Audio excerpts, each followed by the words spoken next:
Hey guys, tonight we're setting sail into the grimy, chaotic and absolutely miserable world of historical pirates, and fair warning, you probably won't survive this. You might be picturing wild adventures, glittering treasure chests, and a talking parrot on your shoulder. But the truth? It's darker, smellier, and filled with more screaming than you signed up for. So before you get comfortable, take a moment to like the video and subscribe, but only if you genuinely enjoy what I do here. And drop your city and the current time in the comments. I love seeing who's up late with me. Now, dim the lights, maybe turn on a fan for that soft background hum, and let's ease into tonight's journey together. It starts with a mistake, or bad luck, or maybe just being in the wrong place when the wrong ship docks. You're probably a sailor already, working merchant routes or hauling cargo through the Caribbean. Life isn't good, but at least you've got a rhythm. But then, a shadow appears on the horizon. A black flag, or maybe just a ship that looks like it's barely holding together but still moves like it's possessed. You don't get a chance to panic before cannon fire slams into your hull. Splinters fly like razors. Your captain's sheen screams, and then they board. Pirates aren't gentle. They scream curses, wave rusty cutlasses, and fire pistols that smell like burning metal and gunpowder. You don't fight back. Most don't. You drop your knife, raise your hands, and hope. Maybe they'll let you live. Maybe you'll get lucky. But lucky means something different out here. The luckiest get press-ganged, dragged onto the pirate ship, shoved below decks, and told their crew now, say goodbye to your old life. You've just been forcibly recruited into one of the most brutal jobs on Earth. They strip you of your clothes. Those belong to the pirates now. You're handed a crusty shirt, some pants that barely fit, and a pair of boots that squish when you walk. You're now part of the crew, which mostly means scrubbing decks, taking orders, and never questioning the guy with the biggest hat. Some men beg to join, hoping for gold and freedom. You didn't get that choice. You're still shaking from the attack when someone smacks you on the back and calls you green meat. It's not a compliment. Your first night aboard is miserable. The ship rocks endlessly like it's trying to fling you into the sea. You sleep on a damp board in a room that smells like mouldy bread and sweat. Someone near you is snoring so loud you think they might be dying. You're hungry, but you can't find the kitchen because there isn't one. Just a guy called Cookie, who boils random animal bits into something that smells like defeat. You're starting to realise this isn't an adventure. It's a trap. Historically, many pirates were forced into service this way, pressed into piracy after their ship was taken. A famous example is Captain Kidd's crew, many of whom claimed they were forced to join. Once aboard, refusing to participate wasn't much of an option. Saying no often meant being tossed overboard, or worse, and there was no polite resignation letter. The pirate life was for life, or until something sharper ended it. The pirate ship has its own rules, of course.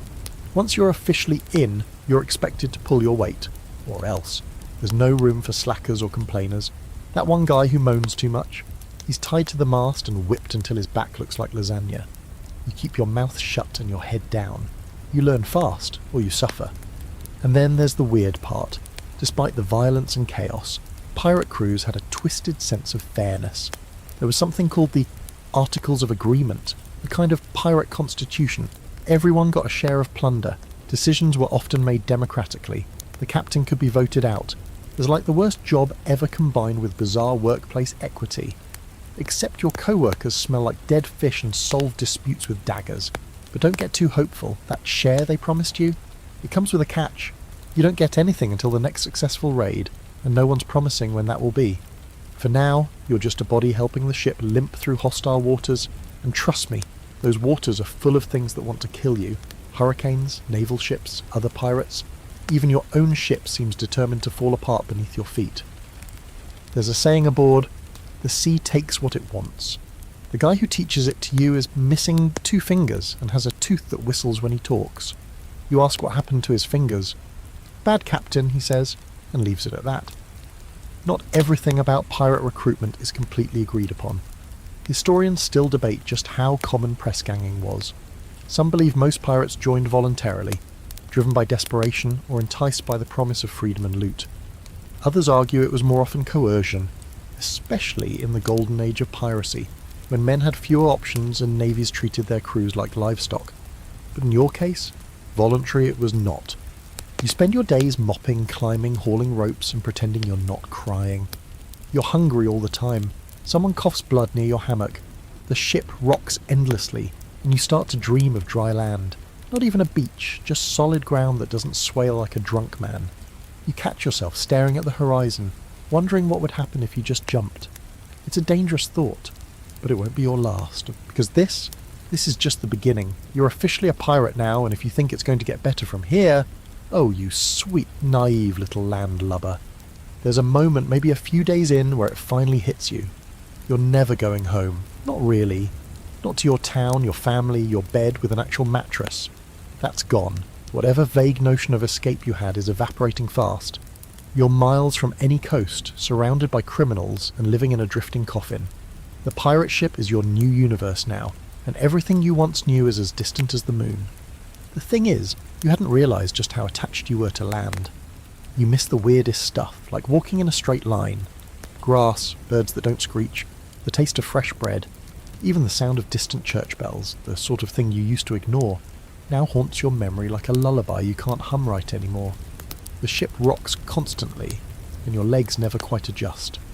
You stumble into walls, trip over ropes, and at least once a day you swear the floor is moving just to mess with you. Spoiler, it is. You find out quickly that privacy is a myth. Everyone's packed together below deck, breathing the same sour air, sleeping shoulder to shoulder on creaky boards or hammocks that reek of mildew. Conversations are always happening. Arguments, groans, muttered threats, dreams yelled mid-sleep. You've never heard so much snoring in your life. And the air? It smells like old cheese left in the sun, with a whisper of wet dog and a bold splash of sewage. If hell has a scent, it probably took notes from a pirate ship. You try to make friends, or at least avoid enemies. There's Peg-Eye Joe, who lost his eye in a bar brawl but insists it was a duel with a Spanish assassin.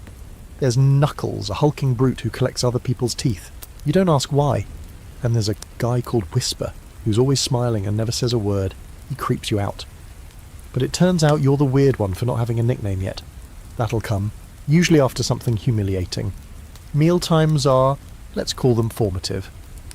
The ship's stores include salted meat that's more bone than flesh, hardtack biscuits with bugs baked in, and something that might have been pickled cabbage before it died.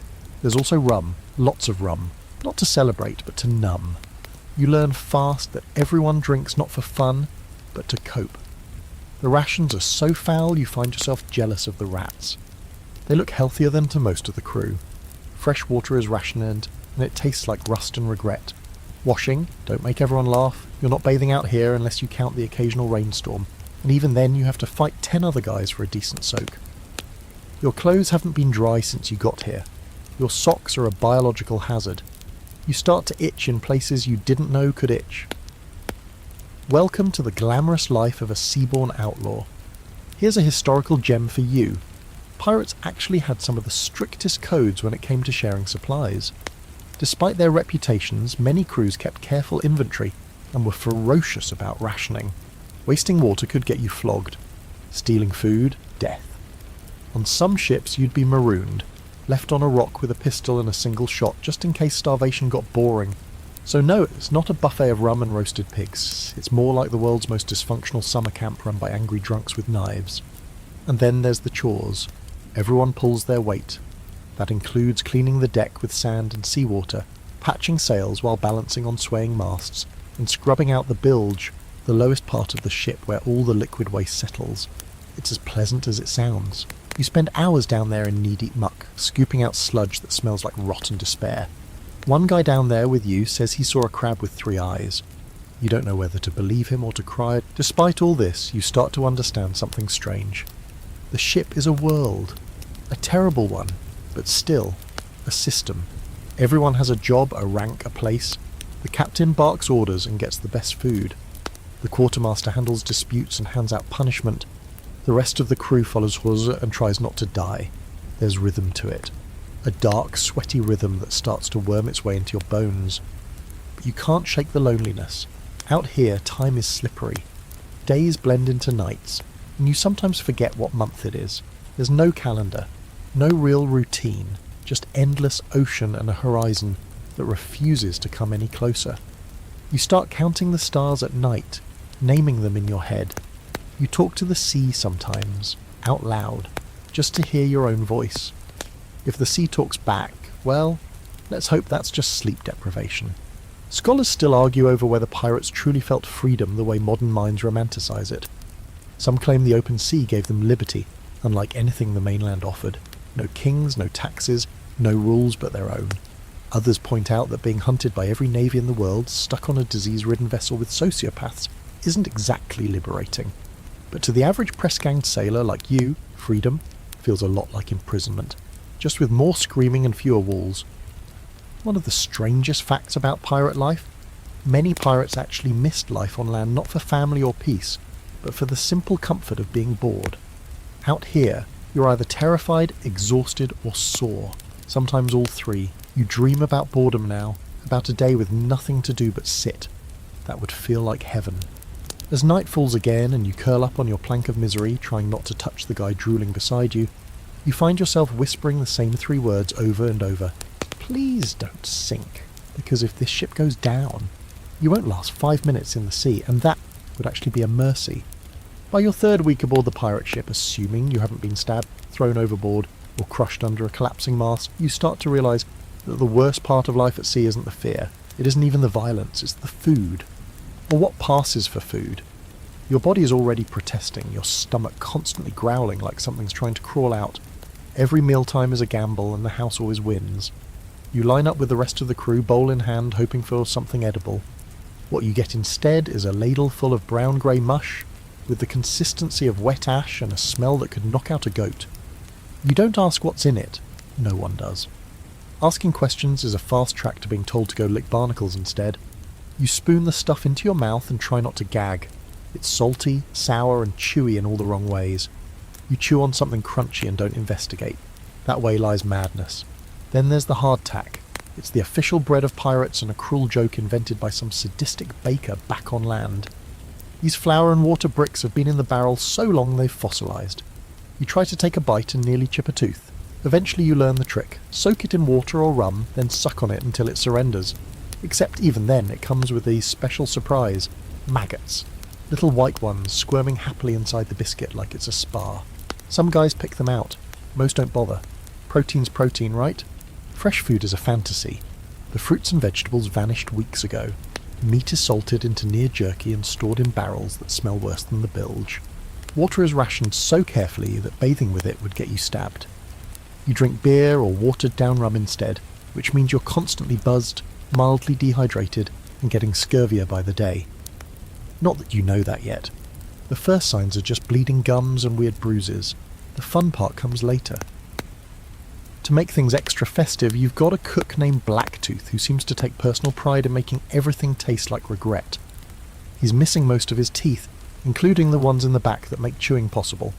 He uses a knife that looks like it was fished out of a volcano, and he seasons everything with something called ship's spice, which is probably just ground up rope and sea salt.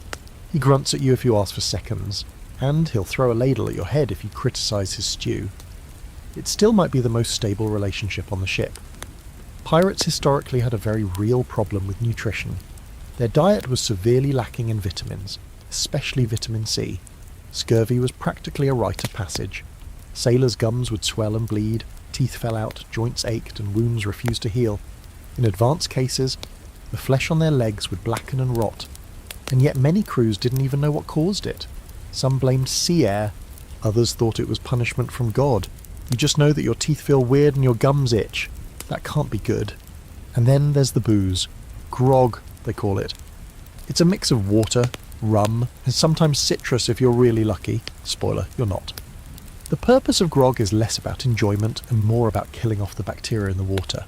It does the job. It also gets people drunk enough to forget how miserable they are, which is apparently an unofficial survival strategy. The downside is that everyone is slightly tipsy all the time, which makes climbing rigging in high winds, let's say, eventful. You find yourself craving strange things. Apples, fresh bread, cheese. You dream about cheese, not even fancy cheese, just a sad little wedge of anything that didn't come out of a barrel. One guy starts talking in his sleep about buttered toast. You cry a little listening to him. Butter. What even is butter anymore? Did it ever really exist, or was it just a dream someone wrote down? Food fights aren't playful here. They're desperate. Someone gets caught hoarding dried fruit and he ends up getting locked in the brig for a week. You didn't even know the ship had a brig. It's basically a cupboard that leaks, and the rats there have tattoos. The thief comes out thin, twitchy, and missing half an eyebrow. No one talks about it. But everyone glances at the food barrels a little more suspiciously after that. There's a strange psychological shift that happens after enough bad meals. You stop seeing food as food. It becomes fuel, a grim necessity. You eat what you must and try not to taste it. You chew without enthusiasm, like someone clocking in for a shift they hate. The joy gets sucked out of it, replaced with calculation. Will this make me sick? Will I regret this? Can I keep it down? Now here's a fun fringe fact. Some pirates believed that eating rats could stave off starvation, and sometimes scurvy. Rats, after all, ate anything, including spoiled fruit that still had traces of vitamin C. So yes, eating a rat could technically be healthy. There are stories, possibly exaggerated, of crews chasing rats around the hold like it was sport. On really desperate voyages, they'd be considered a delicacy. You haven't seen anyone eat a rat yet, but you've definitely seen some people eyeing them a little too long. As if the food itself wasn't cruel enough, the preparation methods are also delightfully medieval. There's no stove, just a firebox set on bricks in the galley, when it's safe enough to use fire at all. On stormy days, you're stuck with cold hardtack and sour beer. On good days, you might get boiled fish, but good luck finding the fish that doesn't taste like seawater and sadness. Scholars still argue about how much pirate crews actually suffered from malnutrition, versus how much was exaggerated in sailor legends. Some accounts mention thriving crews full of healthy, bronzed rogues as feasting on fresh seafood. Others describe them as skeletal wrecks, with bloated limbs and sunken eyes. The truth probably lies somewhere in the middle, though right now you're definitely leaning towards skeletal wreck territory. And the irony, despite all this misery, pirates had it slightly better than Navy sailors. Royal Navy ships rationed even more tightly, and punishments were harsher. On a pirate ship you might starve, but at least you can complain about it without getting whipped. Not that it helps. Tonight, you lie awake in the dark, your stomach doing gymnastics, trying to recall what a pear tastes like. Was it sweet? Juicy? Did it even exist, or are you imagining it? Someone nearby farts in their sleep. Another groans. You think about rats. You try not to think about rats, and once again you whisper into the dark, please don't sink. At first, you thought the worst part of this floating nightmare would be the food, or maybe the constant threat of death by cannonball, but no, you were wrong. So deeply, horribly wrong. Because now your gums are bleeding, your breath smells like an open grave, and the left side of your jaw is pulsing like it's drumming out Morse code for kill me. You've got a toothache. And out here, that's basically a death sentence wearing a smile. There are no dentists on a pirate ship. No sterile tools, no reclining chairs with cheerful little bibs. What you do have is a guy named Gristle, who once helped yank a molar out of someone's skull during the storm using nothing but a rusted hook and a bottle of rum. He's now considered the ship's surgeon. Congratulations, you're in his care. He doesn't even ask what's wrong, he just squints at your face, mutters "rots deep," and starts warming a pair of iron tongs over a candle. You try to run, he grabs you by the collar and shoves you into a barrel to sit. You're given a stick to bite down on and a small slug of rum, which does absolutely nothing except make you feel like puking and panicking at the same time. The crew gathers around like it's a puppet show. You scream before the tongs even touch you. Gristle isn't gentle. He yanks, twists, then yells, "Hold him!" when you flail. There's a crunch, a pop, and then pain so white-hot it feels like lightning got lodged in your skull. Tooth problems were absurdly common at sea. All that hardtack and no real hygiene meant pirates' mouths were rotting disasters. Cavities festered, gums swelled, infections spread. There are journals from the time describing black mouths and jawworms, which sound made up but sadly aren't. The standard solution? Yank it out and hope for the best. Anesthesia, if it existed, was usually just rum and pressure applied to your chest so you didn't flail too hard. Occasionally people died from shock or blood loss. You're lucky you only passed out for a bit and woke up with one less tooth and the taste of iron in your throat. But that's just the appetizer. The real horror comes a few days later when fever sets in. You're shaking, soaked in sweat, and your jaw has ballooned into a grotesque lump. The infection didn't leave, it just went deeper. Now it's creeping toward your brain, whispering sweet nothings of death and delirium. Someone says it might be blood poisoning. Someone else says you're cursed. No one offers an actual cure. You lie in your hammock, mouth swollen, drooling and muttering to yourself. And honestly, you're kind of impressed you made it this far.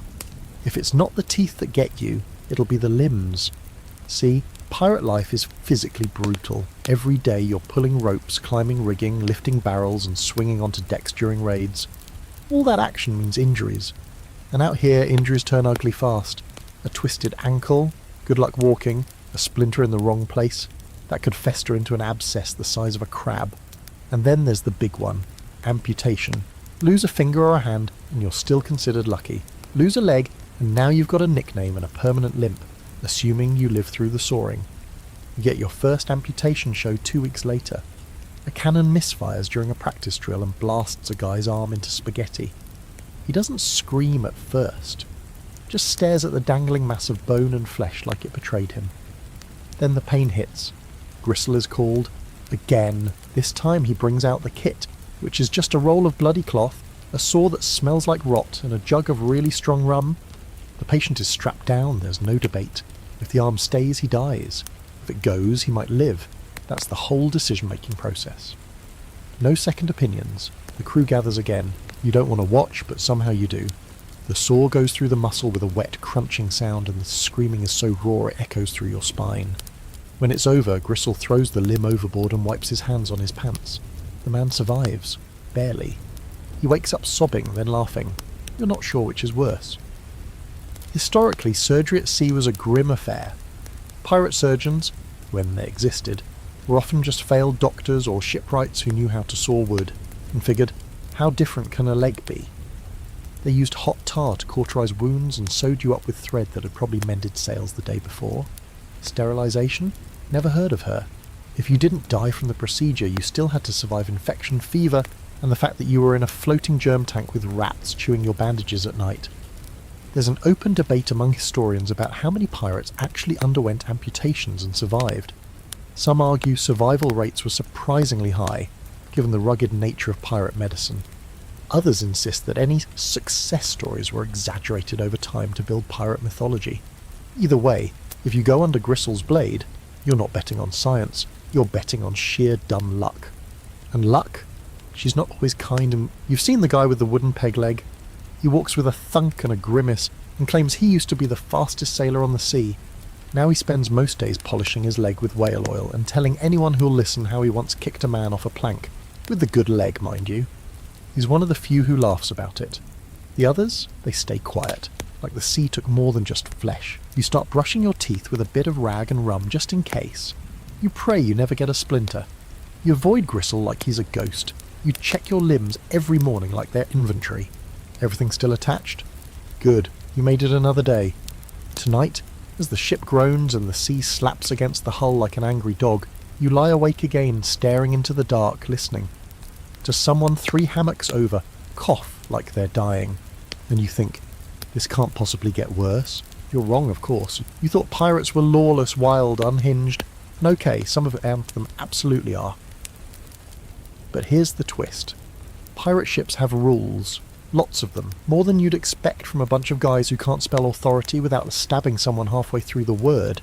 They call it the code, and you better learn it fast, because ignorance isn't an excuse when the punishment involves whips, knives, or a nice, lonely island where you can die of exposure and regret.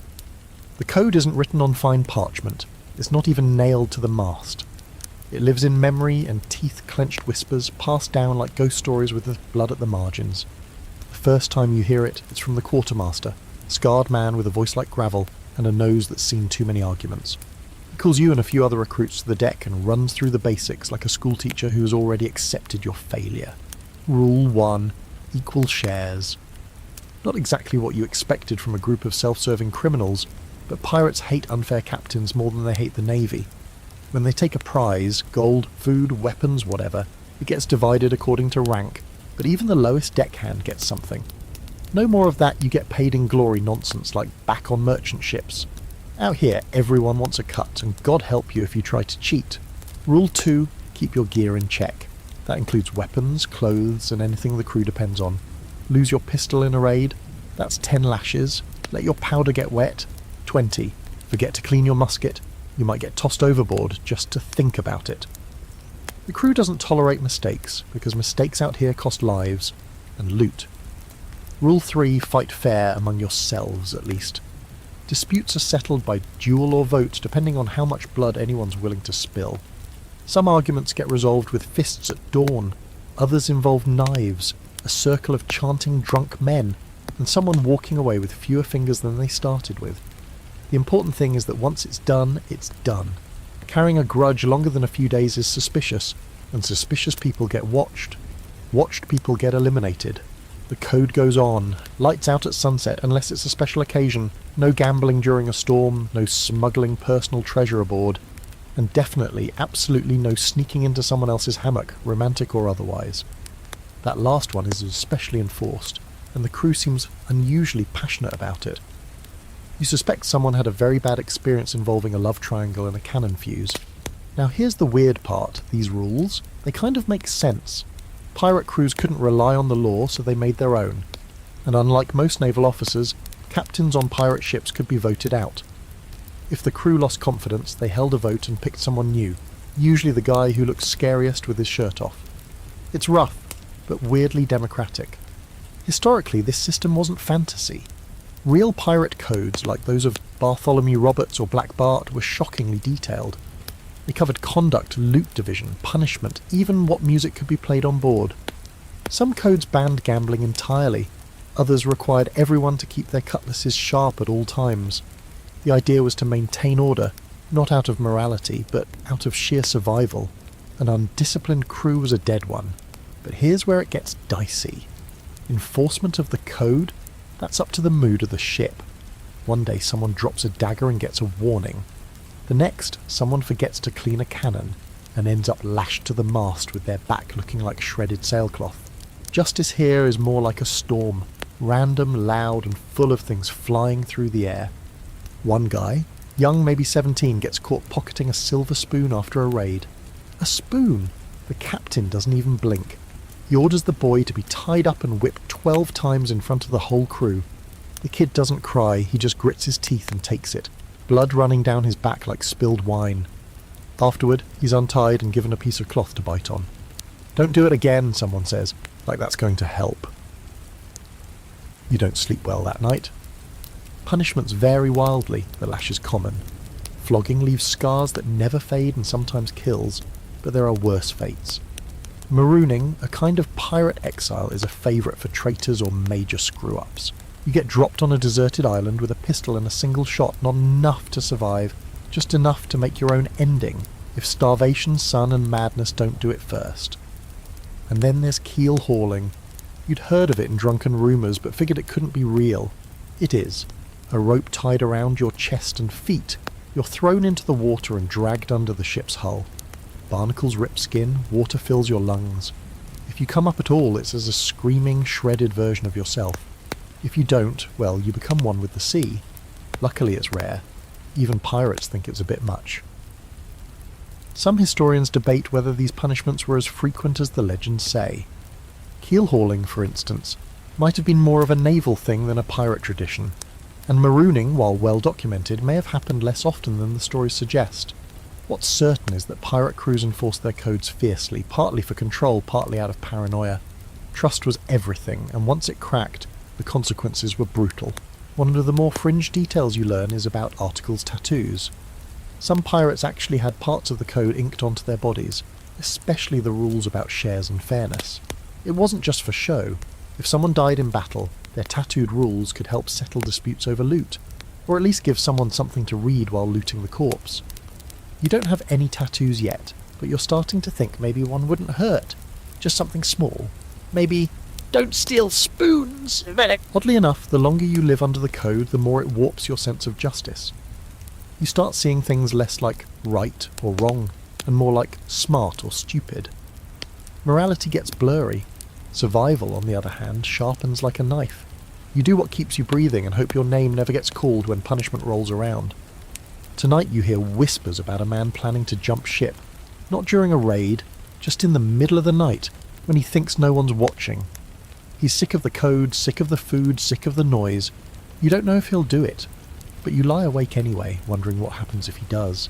Would they chase him down? Would they shoot him as he swam? Or worse, would they let him go and pretend he never existed? Either way, you're starting to realise, out here, freedom is just another word for following very specific rules or dying horribly. And tomorrow, there will be more rules to learn, and more people failing to follow them. You wake up to screaming. Not panicked, not terrified, but more like two drunks arguing about whose turn it is to shovel filth out of the bilge. It's still dark, probably just before dawn, and the air below deck is thick with sweat, old grog, and the unmistakable sour tang of unwashed bodies. You roll over and nearly tumble straight into a puddle of what you hope is spilled rum. Another day in paradise. There's no privacy on a pirate ship, none. Everyone sleeps, eats, pukes, and argues in the same cramped space. The smell is biblical. It clings to your clothes, your skin, your hair. You wash in salt water when you can, but that doesn't do much beyond moving the filth around in new creative patterns. There's a reason pirates don't wear white. They'd look like mouldy cheese after a week. And your crewmates, oh, they're a delight. A full cast of misfits and sociopaths, each more disturbing than the last. There's Rat-Faced Pete, who keeps dead seagulls in a crate for luck. There's Sissy Jack, who talks to his belt like it's a person. And there's Old Brody, who once pulled out his own tooth with a hook and now keeps it on a string around his neck like a trophy. You avoid them when you can, but there's nowhere to hide on this floating coffin. Eventually someone will corner you and start rambling about sea monsters, or how the moon is plotting against them. These aren't movie pirates. They don't sing sea shanties with perfect harmonies. They wheeze, they bicker. They cough blood and argue over dice games made up on the spot. Many of them are criminals who are too awful even for land. Murderers, deserters and drunks who got kicked off other ships. And now they're your co-workers. Your very armed, very unstable co-workers. One night you hear a thud in the dark. A fight over a missing knife. Someone ends up with a broken nose. The next morning it's like nothing happened. Except the blood's still on the floor and one guy's now missing half an eyebrow. Conflict is constant. Fights break out over stolen rations, cheating at cards, someone snoring too loud. You learn to sleep with your boots on and your knife under your hammock. Not that it would help much. Historically, pirate crews were a mixed bag of humanity's worst impulses. You would get ex-Navy men, escaped slaves, failed farmers, and thieves from every continent. Ships like Blackbeard's Queen Anne's Revenge were said to be floating Tower of Babels, with up to a dozen nationalities crammed into one rotting hull. Communication was mostly shouting and gestures, with a bit of shared profanity thrown in. If someone didn't like you, they didn't bother with gossip, they just made sure you slipped on the wet deck during the next storm. Yet somehow, despite all the madness, the crew functions. They sail the ship, they prepare for raids, they haul supplies, load cannons, and keep the ship moving. It's not order, it's survival instinct. Everyone knows that if the crew collapses, the ship sinks, so the rage and chaos get channeled into a strange sort of rhythm. You grow used to the screaming, the sudden bursts of violence, and the silent, grim camaraderie that follows. You may not like each other, but you all want to stay alive, barely. Here's something extra weird. Some pirates actually preferred life at sea because of this chaos. They liked that nobody asked about your past, that you could be a nobody one day, and the guy leading a raid the next. If you were tough, ruthless and loud, you earned respect, regardless of where you came from. There were even cases of black and indigenous pirates being treated as equals, at least more equally than on any land-bound society at the time. Not out of kindness, mind you, but practicality. Everyone pulls rope the same way when you're trying not to die. Still, there's a fringe belief among some sailors that the ship chooses who stays, that it eats the weak and keeps the wicked. A man who can't hold his liquor, who pukes at the sight of blood, who cries during storms. He's not long for this world. The sea wants hard men, or at least ones who can fake it. And some nights, lying in your damp hammock listening to someone cough their lungs out across the room, you wonder which one you are. One day you get paired with someone on deck duty, a guy called Elias. He's quiet, probably too smart for this life. He shows you how to tie a proper bowline, and how to judge wind shifts by watching the sails flutter. He smells like old salt and bad choices, but he doesn't talk to his shoes or carry seagull bones, so you latch on. It's the closest thing to friendship you've found here. Elias tells you stories. About a ship that went mad and sailed in circles until the crew starved. About a ghostly vessel that sails only in moonlight and sinks anything it touches. You don't know if he's lying or just trying to scare you, but his voice is calm and low, and you don't mind listening. He tells you the only way to survive is to be useful and be invisible. Not too good, not too lazy, just there. A face no one remembers when the knife comes out. That night you dream of being thrown overboard, not during a storm, just casually, like someone taking out the trash. You wake up drenched in sweat, and you can't tell if the moisture came from the sea air or your own panic. There's an ongoing scholarly debate about how much internal violence actually occurred on pirate ships. Some argue that the chaos is overblown. Crews had to function, after all. Others believe the tension was constant and explosive, only managed through the looming threat of violent reprisal. What's certain is that these weren't merry bands of freedom-loving rogues. They were volatile, desperate and tightly wound. The kind of men who'd stab you for looking at their hammock too long. You've started counting the days, not because you think rescue is coming, but because you want to know how long you've lasted. It's your badge of honour now. Another day survived in this floating cage of screaming, coughing and threats muttered through broken teeth. You've gone from hopeful to hardened, from passenger to prisoner to something else, and somewhere deep in your bones a question forms. You whisper it at night when you're sure no one can hear. Am I one of them now? You barely sleep anymore. Not because the ship is loud, though it is, or because your hammock smells like a goat died in it, though it does. It's the night watch. Everyone's got to take a turn, and your turn comes more often than you'd like. You learn pretty quickly that night on a pirate ship isn't peaceful or quiet. It's teeth-gritting, nerve-grinding, eyes straining in the dark paranoia. It's you and a flickering lantern surrounded by the kind of blackness that makes you doubt your own shape. You're posted near the aft deck with a musket that might fire if you beg it. The lantern beside you swings with the rhythm of the waves, casting warped shadows across the rigging.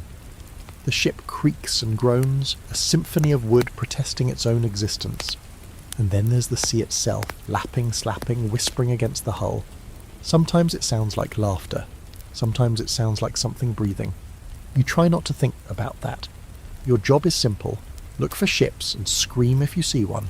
That's it. Of course you don't want to see anything, because if you do, it usually means trouble. A navy cutter, a rival pirate ship, maybe a merchant vessel if you're lucky, and even that means cannon fire, blood and chaos. Still, watching nothing feels like madness after a few hours. You stare so hard into the dark that you start seeing things. Lights that aren't there, shapes that vanish when you blink. One night you're sure you see a sail, a ghostly flicker on the edge of the horizon. You call it out, heart hammering. The captain looks. Nothing. You get mocked for the next 2 days. Sleep deprivation is part of the job. You doze in awkward bursts between shifts, waking up unsure what century it is. One day bleeds into the next, each one as grey and salt-streaked as the last.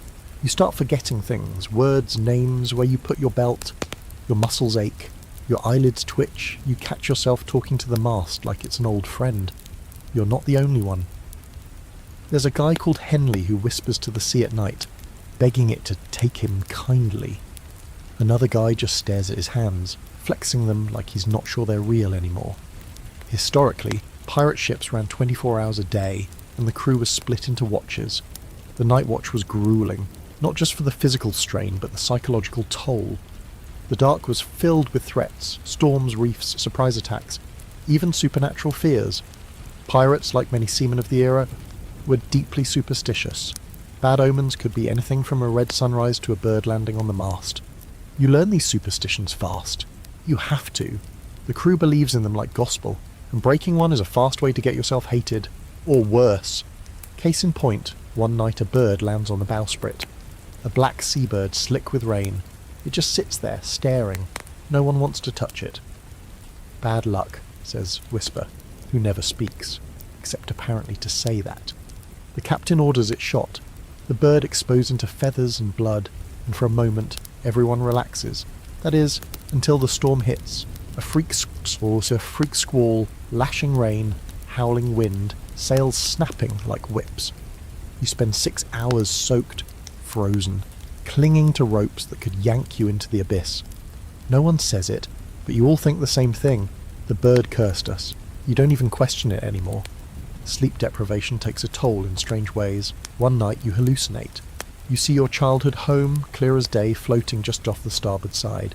You smell fresh bread, hear your mother calling your name, and you reach out and almost step off the ship. Someone yanks you back. No one says anything. Hallucinations aren't rare out here. They're just not talked about. A few of the older pirates admit they've seen mermaids. Not the pretty kind. These ones have bloated, dead faces and nails like fish hooks. One swears he kissed one once. He has no lips now. You don't ask for details. There's debate among historians about just how frequent hallucinations were among pirates and sailors. Some accounts describe vivid shared visions. Others dismiss them as exaggerations from sailors desperate to make their stories more exciting. But given the mix of bad nutrition, lack of sleep, constant fear and potent rum, it's a wonder more pirates didn't completely lose it. Out here, reality gets slippery. And when you're alone with nothing but sea and stars, your brain fills in the blanks with whatever nightmares it can dig up.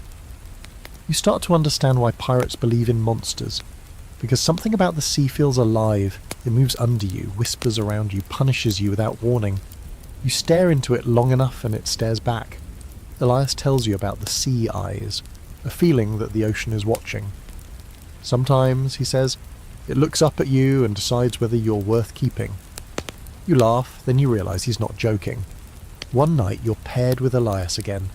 The two of you sit side by side, passing a bottle of grog and pretending not to be scared. He tells you about a time he saw a green light on the water. Just a flash. And then, a sailor next to him was gone. No splash. No scream. Just gone. Sometimes the sea takes one, he says, so it doesn't have to take all. You shiver, and it's not from the cold. You wish for sleep, but when it comes, it's not kind. You dream of sinking, gasping, clawing, screaming, of your body tumbling through black water while things slither past your ears. You wake up gasping, your hands gripping the hammock like you're still drowning. Someone nearby farts. The spell breaks, but the terror lingers. The night watch becomes a part of you. Your eyes adjust to the dark. Your hearing sharpens. You can tell who's sneaking grog from 10 feet away. You can tell when the weather's about to shift just by the tone of the creaking wood. You become, in a strange way, a creature of the night. Always alert, never rested, half real, half bull. Ghost. One of the more fringe facts you pick up is that some pirates believed their souls were tied to the stars, that if they died at sea their spirit would rise and become part of the night sky. It's a comforting idea in a bleak, haunted sort of way. You start to look at the stars differently, not just as points of light, but maybe as people who'd had enough. Maybe someday you'll be up there too, just a pinprick of light over a cold, endless sea. But for now, you're still here, still watching, still blinking into the black, praying that you see nothing at all. Morning hits like a slap. You're only halfway through a restless nap when someone yells, "All hands!" and the deck becomes a stampede. You swing out of your hammock, groggy and sour, boots hitting the boards before your eyes are even open. The sky is dark, thick with clouds, and the wind has that sharp edge, like it's looking for someone to shove off a ledge. That someone, of course, is probably going to be you. It starts slowly, a groan from the rigging, the sails snapping too hard. The ocean, already never calm, takes on a new kind of rhythm, one that churns rather than rolls. The bow rises a little too high, then drops a little too fast. Somewhere deep in the ship, the timbers creak like they're complaining to the gods. That's when the rain begins. Not gentle droplets, no, this is a vertical river, falling in sheets so dense you can't see 5 feet in front of your face. And with the rain comes the real enemy, the storm. You're yelled at to help secure the sails. That means climbing. That means clinging to ropes slick with rain and salt while the ship bucks like a furious animal. Wind howls in your ears, your hands bleed from the lines, and your boots slide against every rung of the rigging. The sea throws spray across the deck like it's trying to scrub the crew away. Every wave slams the hull, shuddering the whole ship, making it groan in its bones. You lose track of time, could be 10 minutes or 2 hours. All you know is water, shouting and terror. Lightning cracks across the sky, closer than you've ever seen. And for a second, the entire ship glows in harsh white light. You see every crewmate in full silhouette, soaked, desperate, clinging, then darkness returns, worse than before. Thunder follows, deep and ragged like a monster breathing. And through it all you hang on, fingers numb, eyes stinging, praying not even to survive, just to not fall yet. Storms at sea are the true crucible. Forget cannonballs and curses, this is the thing that tests whether you were built for this life. Historically, many pirate ships were lost not to battle but to storms. A bad squall could splinter masts, rip sails, and roll a ship like it was made of paper. The Golden Age of Piracy wasn't just cutlasses and treasure maps, it was hurricane seasons and rogue waves. The Caribbean, especially, was notorious for sudden, violent tempests that sank vessels without warning. One guy near you slips. His scream is brief. He hits the deck hard, rolling, limbs bent in ways they shouldn't be. You think he's dead, but someone drags him below deck, shouting for the surgeon. You don't see him again that day, you don't ask. The storm gets worse. The captain barks orders that you barely hear. The quartermaster ties himself to the wheel. You see Elias shouting something, pointing, then vanish behind a curtain of water. For a moment, the deck is just you and the rain and the thunder. Then another wave hits, and you almost fly backward.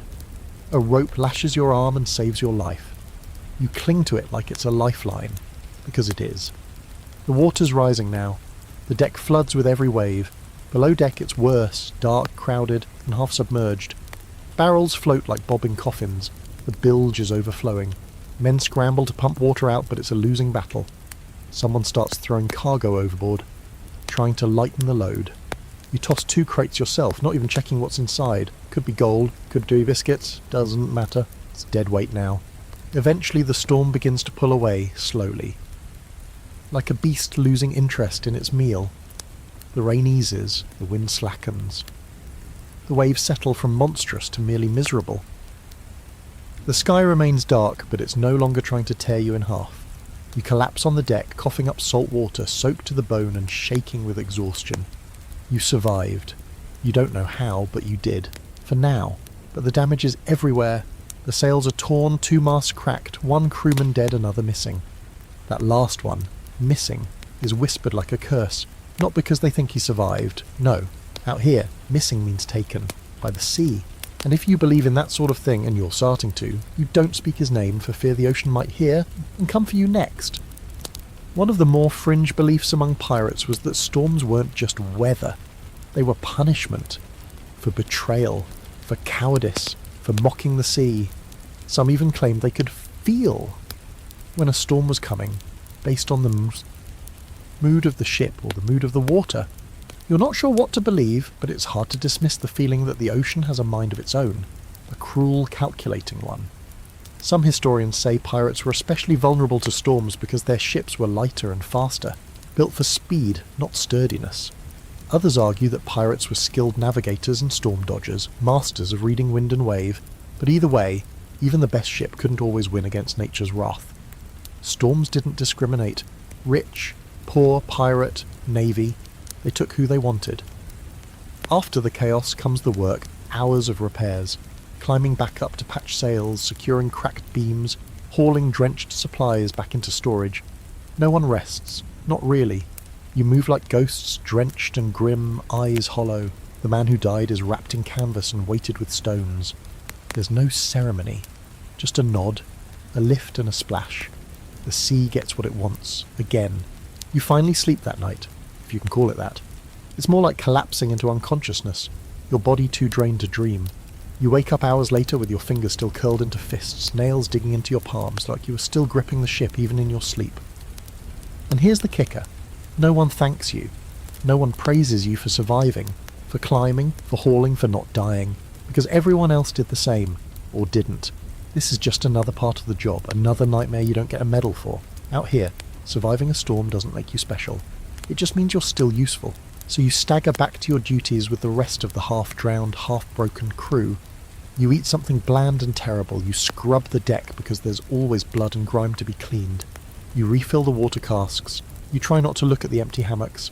And as the wind picks up again and the horizon starts to ripple in that particular way, you catch yourself whispering a new kind of prayer. Not today, not again, please, not again. You don't really notice it at first. Your nose adjusts so fast you almost forget what clean air ever felt like.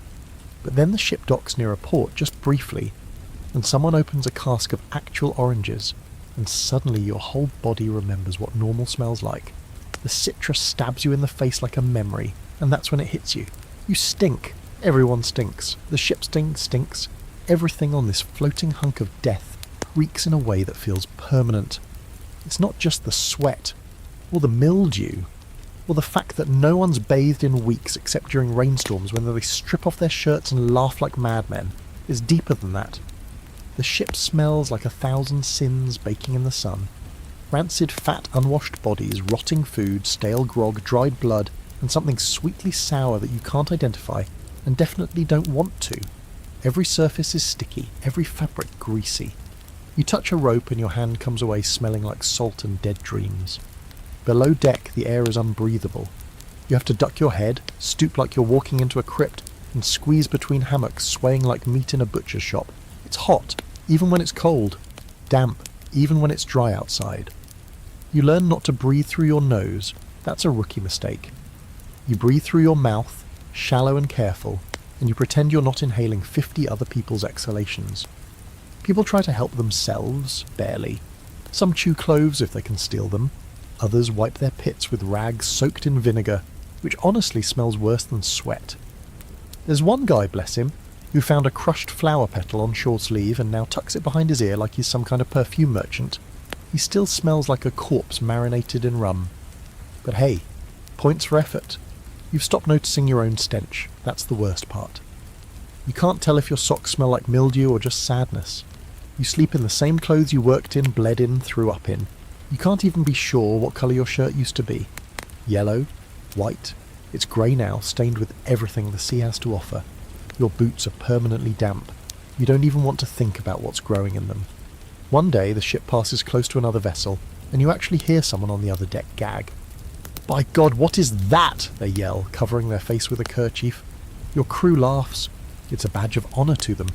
You, though, you start to feel like your skin has become part of the ship. That maybe the stench isn't just on you, it's in you. Like the ship's infected you cell by cell. Historically, ships were hygiene disasters. Fresh water was limited, soap was rare, and sanitation didn't exist. Pirates sometimes did better than Navy sailors, if only because they spent more time ashore and were less bound by strict routines. But that didn't stop the spread of lice, fleas, and disease. Your body is a war zone now. You itch constantly. You've scratched your leg raw more than once. One guy found a worm in his sock. Not a leech, a worm. You pray it never happens to you. You haven't properly defecated in private since your first day aboard. The toilet, if you can call it that, is a plank extended off the back of the ship with a rope to hold onto. You crawl out there, praying the ship doesn't jolt, pants around your ankles, wind howling, sea beneath you like a giant mouth. It's terrifying. One wrong move and you're food for sharks. Sometimes you hold it for days just to avoid the trip. That, of course, leads to its own horrors. Constipation, gut pain, gas that makes everyone around you threaten murder. One crewmate, Jory, brags he once spent 5 minutes on the plank in a hurricane. Says it was spiritual. You suspect he's got brain damage. And the smell isn't just bad, it's dangerous. Infection fester in damp wounds. Mold grows in clothes that never dry. Rats thrive below deck, feeding on crumbs and anything soft. Someone swears they saw a rat crawl into a hammock and nibble on a sleeping man's ear. He woke up, apparently, and tried to chew the rat back. You can't verify that story, but nothing would surprise you at this point. Fringe fact for you, there are recorded tales of ships being so rank that ports refused them entry. In the Caribbean, some port authorities demanded bribes just to let pirate vessels dock, partly because of their notorious reputations and partly because of their unbearable stench. You always thought that was exaggeration. Now you know better. You wouldn't let yourself into port if you were in charge. There's a scholarly debate over whether pirates had better hygiene than the average Navy crew. Some argue they did. Less formality meant more frequent dips in the ocean, more access to fresh water from stolen supplies. Others say it's wishful thinking. Life at sea was disgusting, period. And pirates weren't exempt. They just might have had more fun while rotting alive. And here's the grossest part. Sometimes the smell saves your life. You can sniff out infection before it hits hard. You recognise the rank musk of fevered sweat, the metallic tang of blood from a fresh wound, the sour milk reek of pus. You know when someone's dying by the way the air thickens around them. Your nose becomes a survival tool. Horrifying, yes, but useful. You find yourself fantasizing about just at a bar of it, maybe two. You imagine scrubbing your scalp until your fingernails come away clean. You imagine stepping into a bath so hot your skin turns red, and coming out smelling like something other than despair. One day, a crewmate finds a bar of soap hidden in a crate from a recent raid. He holds it up like a relic from a lost civilization. Then, in full view of the crew, he eats it. Thought it was cheese, he says. No one even flinches. Tonight, as the wind shifts and the smell of bilge and sweat wafts through the narrow passage where you sleep, you lie with your arm over your face, trying not to breathe too deeply. Someone farts 2 hammocks over. Someone else coughs a thick, phlegmy cough. The guy next to you mumbles in his sleep, "Please don't rot yet," over and over. And you think, I'd trade all the gold in the Caribbean for a clean shirt, dry boots, and 15 minutes in a bath. You know you'll get none of those, but still, you hope. You'd think the worst part of pirate combat would be the fear, the panic, the yelling, the chaos. And yeah, that's all bad. But what really gets you is the confusion. You imagine sword fights being elegant and cool, graceful moves, witty quips, maybe a flashy spin or two. Nope, not here. Combat aboard a pirate ship is a screaming, filthy pile of limbs, smoke, blood, and bad decisions. It's fast, it's loud, and it smells like burned powder and wet intestines. It always starts the same way. A ship spotted on the horizon. A tense moment while the crew squints at the sails and guesses, merchant or military. If it's a merchant, you might live. If it's navy, well, sharpen your blade and kiss your lucky charm. The captain calls for silence. Everyone crouches, hides, waits. You slip behind a barrel, heart hammering, palms slick. The order comes, raise the black. The Jolly Roger goes up, snapping in the wind. Sometimes that's enough. A lot of merchant captains will just drop their sails and surrender. Better that than face a horde of sea-drenched lunatics with pistols and wild eyes. But when they don't surrender, the cannons start. The noise is indescribable. You feel it in your bones more than hear it. A deep, concussive boom that shakes the whole world. The recoil nearly knocks the gun crews off their feet. The deck trembles under you, the smell of sulphur thick in the air. Splinters rain down like angry wooden wasps. You duck instinctively, even though you're not entirely sure from what. Cannons aren't accurate. They're not meant to be. They're meant to smash, to terrify, to punch holes in the hull or scatter enemy crew. You hear a screech from the other ship as a shot lands, followed by shouting. Your ship returns fire. You watch a cannonball miss completely and land in the ocean with a slap. The gunners swear like poets. You just try not to throw up. Then comes the boarding. Grappling hooks fly, ropes swing. Pistols are fired more out of habit than accuracy. You follow the crew across the makeshift gangplanks, or worse, you jump. You land badly, roll, scramble up in time to parry a wild swing from a man who looks just as terrified as you feel. It's not a duel, it's a brawl. There's no rhythm to it, no honour, just desperation. You stab at anything moving that isn't dressed like you. You get punched, bitten. Someone slams the butt of a musket into your ribs. You hear a scream nearby, too high-pitched. A boy. You don't look, you don't want to know. Pistols are mostly useless after the first shot. They're one and done unless you've got time to reload, which you don't. You've seen guys wield them like clubs, beating enemies with the barrel. Swords? Forget the sleek cutlasses from the stories. These blades are rusted, chipped, bent. One guy swings a meat cleaver, another uses an axe that still has bits of rope stuck in the handle. You fight with whatever keeps you upright. At one point you slip in something, definitely not water, and fall onto the deck. A man lunges at you. You roll. Your blade finds his gut. He gasps. You don't look back. You can't. If you stop to think, you stop to die. Historically, naval combat during the Golden Age of Piracy was brutal and short. Most battles lasted less than an hour. Ships didn't want to destroy their prize. After all, what's the point of sinking something you're trying to loot? But the fighting was savage, hand to hand, the noise, the smoke, the claustrophobia. It broke minds as often as it broke bones. Pirates relied on fear as much as firepower. The black flag wasn't a warning, it was a promise. There's one moment burned into your brain. You're ducking behind a mast when you see the enemy captain. He's older, grey hair slick with sweat, eyes wild. He points a pistol at your crew's quartermaster and fires, misses. Your quartermaster returns the favour, does not miss. The man goes down, a neat hole where his forehead used to be. No drama, just collapse. You don't even hear the thud over the din. Eventually the fighting slows.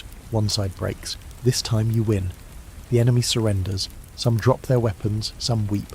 Some just sit stunned, surrounded by bodies and blood and ruined crates. Your crew cheers, but it's half-hearted. Too many bruises, too much mess. Victory doesn't taste like glory, it tastes like copper and vomit and smoke. And now comes the worst part, the looting. You help carry crates, sugar, rum, and maybe some gold if you're lucky. More often it's spices or tobacco or cloth. The injured are dragged aside, the dead are tossed unceremoniously into the sea. There's no time for mourning, no energy. You find yourself stepping over the corpses without blinking. There's a crew vote, what to do with the prisoners. Sometimes they're offered a choice, join or be set adrift. Sometimes they're just left. You don't ask questions anymore, you just do your job. Here's a quirky historical detail. Pirates often tried to avoid full-blown combat if they could. It was expensive, risky. Many relied on sheer intimidation, the flag, the rumours, the reputation. Blackbeard of Barsas himself would tie lit fuses into his beard to look like a demon rising from the sea. But when intimidation failed, things got ugly fast. You've now seen firsthand what ugly means. There's still debate among historians about how common combat actually was. Some argue it was rare, that most pirate ships won their prizes without a fight. Others believe it happened often, especially when facing stubborn captains or miscommunication. Either way, you now know that a single battle can change everything. People disappear, ships limp away, broken, and even if you live, you're never quite the same. That night you sit on the deck, blood on your shirt, your hands shaking. Elias sits beside you, a long gash running down his arm. Neither of you speak. You just stare out at the sea. It looks so calm now, like it wasn't just a battlefield a few hours ago, like it hasn't swallowed men and ships for centuries without blinking. You can still smell the powder, still hear the ringing in your ears. You touch the hilt of your sword and realise your hands won't stop trembling. You survived your first real fight. You don't feel heroic, you feel hollow.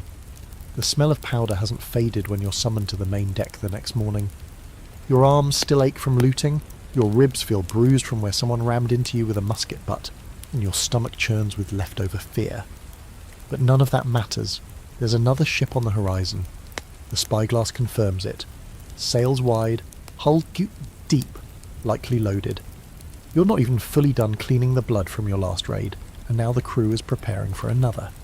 This is the rhythm of pirate life. Feast or famine. Either you're floating through empty waters eating mouldy biscuits and playing dice for buttons, or you're chasing down ships like a pack of rabid wolves hoping that they're full of sugar, coin, or at least something edible. The new target is bigger than the last, which could mean two things, more treasure or a worse death.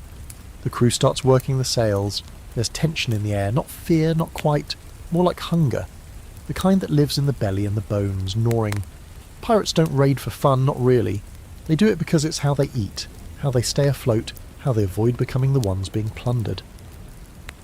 You're caught up in it now. You've stopped thinking of yourself as a hostage. Somewhere along the line, you became part of the hunt. This new ship sees you early. The Jolly Roger goes up, but they don't stop. Instead, they start turning, running. That's the worst case scenario. Chasing a ship means time, risk. They might get away, or they might lead you into a trap. Either way, the crew doesn't hesitate. Sails are tightened, wind is aged, orders barked. Your ship surges forward with groans and snaps, like it knows this dance too well. The chase lasts hours, sun blazing, sweat pouring, every crew member pulling ropes, adjusting angles, navigating every gust like it's life or death. Which, fun fact, it is. You lean over the rail at one point, watching the sea whip past in streaks of white and blue. That's when you hear it, the distant boom of cannon fire. They're not waiting for boarding this time. They want to scare you off. You don't scare that easily anymore. Your ship returns fire, but the range is poor. The cannonballs splash into the water, geysers of salt and noise. Eventually, the enemy gets close enough to see the whites of their eyes, panic-wide, darting. It's another merchant vessel, poorly armed, desperate, and this time they fight. The boarding is less chaos and more bloodbath. They know they're cornered. You know they've got cargo worth protecting. You lose count of the bodies, the screams, the brutal clang of iron. You're shoved, slashed, nearly thrown off the deck. You retaliate with the same ugly instinct that saved you last time, and when it's over, you're alive again. Panting, numb, hands sticky with someone else's blood. The cargo hold of the merchant ship smells better than anything you've experienced in weeks. Spices, molasses, even a barrel of lemons. Honest to God, lemons.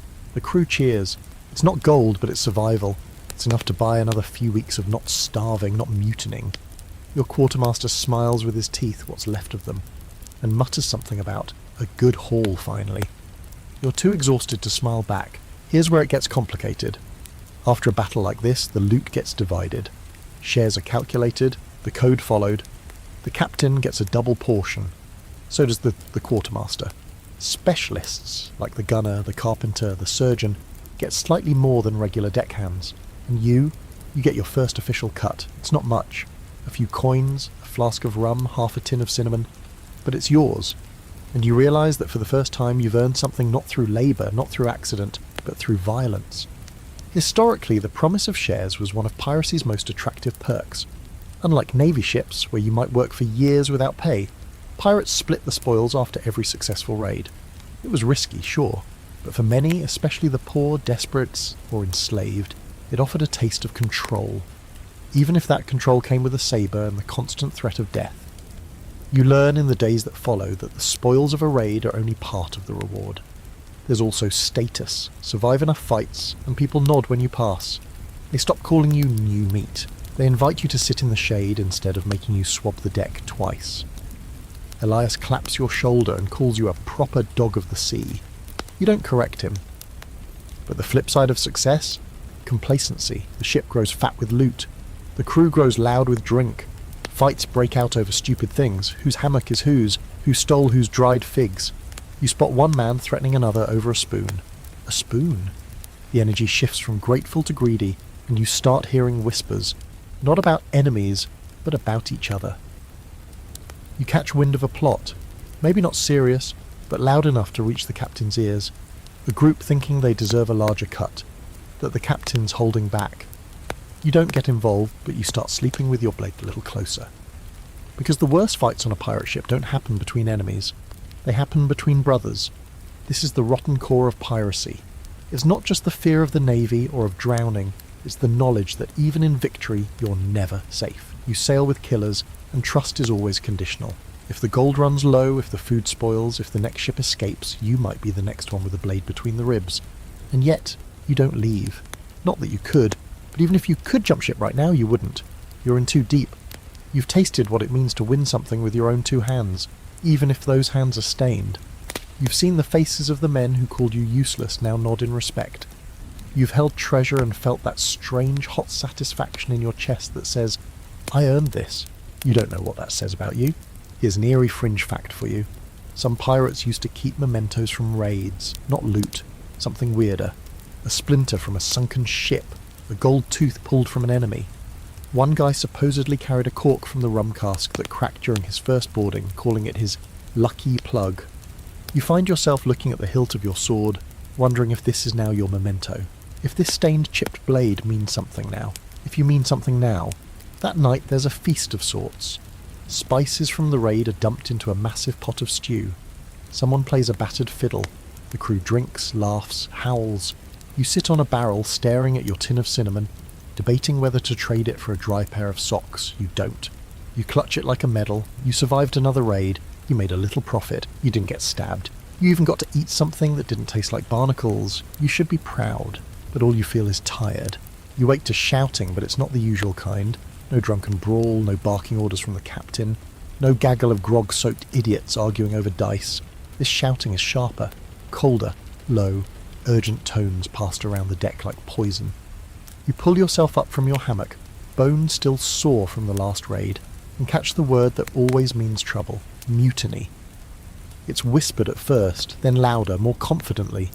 You hear it from Brody, who usually talks to his belt buckle. You hear it from Rat-Faced Pete, who hasn't bathed in living memory. Even Elias gives you a look, tight-lipped and tired, that says something's happening. You already know the rule. When people start going hungry or think the loot's being unevenly split, the knives come out. Not for the enemy, but for each other. The current captain, Boone, a man built like a tank with a voice like thunder, has led a dozen successful raids. But that doesn't matter now. Word is he skimmed off the top of the last haul, kept a few coins tucked away for himself. Maybe took a barrel of rum nobody noticed. Maybe. The thing is, he should have noticed someone would notice. Pirates don't forgive thievery, especially not from their own. The quartermaster, Grimharrow, isn't helping. He's supposed to be the balance, the voice of the crew, the guy who keeps the captain honest. But lately he's been less voice and more whisper. Rumour says he's in on the theft. Or worse, planning a betrayal of his own. Whether it's true doesn't matter. Once the seed's planted, it spreads. And on a pirate ship, trust is worth less than dry socks. Historically, mutinies weren't rare in pirate life. You might think pirates were all about chaos and anarchy, but in truth, their ships ran on a delicate, violent democracy.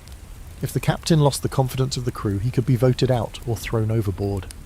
Sometimes they just marooned him on the nearest spit of sand with a bottle and a single bullet. Other times they let the sea decide. Boone might be next. You don't want to pick a side, not because you're noble, you're just tired. But staying neutral on a ship where everyone is armed is like swimming with sharks and hoping that they respect your boundaries. So you listen, you watch, you fake interest in every conversation. You nod when someone complains about the captain, but you don't agree. You laugh when someone jokes about accidental drownings, but not too hard. You keep your hands clean, or at least clean enough. One night you're summoned to a quiet meeting below deck. A group of 10, maybe 15 gathered near the powder room. Elias is there. So is Sissy Jack, sharpening a blade while smiling at the floor. A man named Crimp does most of the talking, says the captain's lost his edge. Says it's time for new blood. Says the next ship you take could be yours if you just back the right crew. You stay quiet. Crimp looks at you, waiting. You nod, you lie. It's safer that way. The air changes the next day. Everyone moves a little faster, grips their blades a little tighter. The captain barks an order and no one jumps to follow. His eyes narrow. He knows. They always know. You wonder if he'll strike first. History's full of captains who got wind of mutiny and cracked down early. Hard. Blood on the deck, public beatings, executions without trial. Sometimes it works, sometimes that it just pushes the crew to snap faster. But Boone, he does something unexpected. He calls a meeting. The whole crew gathers on deck. The sun is high, the air thick with tension and sweat. Boone steps up to the helm. He doesn't raise his voice, he doesn't threaten, he just speaks. He reminds the crew of their victories, of the treasure in the hold, of the Navy's ships you've outrun. He admits mistakes, too much rum taken, maybe a few coins gone missing. He swears it wasn't for greed, just poor judgment. He says you'll vote, no punishments, no blood. It's so calm, so unpirate that no one knows what to do. You vote. A scrap of cloth tossed into a barrel, black for keeping Boone, red for replacing him. You choose black, not because you like him, because you hate Crimp more. When the votes are counted, Boone wins, barely. Grimharrow smirks like he already knew. Crimp? He says nothing, just nods and walks away. But the next morning, Crimp's gone. Disappeared. No note, no witnesses, no splash in the night. Just gone. Some say he jumped. Others say Boone had him disappear. Elias doesn't say anything, just cleans his blade a little more thoroughly than usual. And so things return to normal. Oh well, more. But now every smile feels sharp. Every laugh has an edge. The crew is quieter, more watchful. The code still stands, but you've seen its limits. Democracy works here, but only until someone gets nervous, or ambitious, or bored. And you're learning fast that survival isn't about strength or speed, it's about knowing when to speak and when to vanish. There's an old superstition among pirates that you hear whispered now and then. Don't sleep near the ladder. It means you don't want to be the first one grabbed if someone needs a scapegoat in the night. You move your hammock the next evening, just in case. There's scholarly debate over how often pirate captains were deposed. Some claim it was rare. Most captains were too feared or respected to be challenged. Others point to accounts like those of Charles Vane, ousted by his own men for being reckless, or Edward England voted out for being too kind. The truth likely depends on the mood of the crew, the size of the loot, and the wind on a given Tuesday. As for you, you survived the mutiny that wasn't. But it leaves a mark. You've seen the cracks in the ship's foundation. You've heard the hunger behind friendly voices. You know now that the scariest enemy isn't the Navy or a storm. It's the man who stands beside you, smiling while he counts how many steps it would take to throw you overboard. There's a saying on the ship now, half joke, half threat.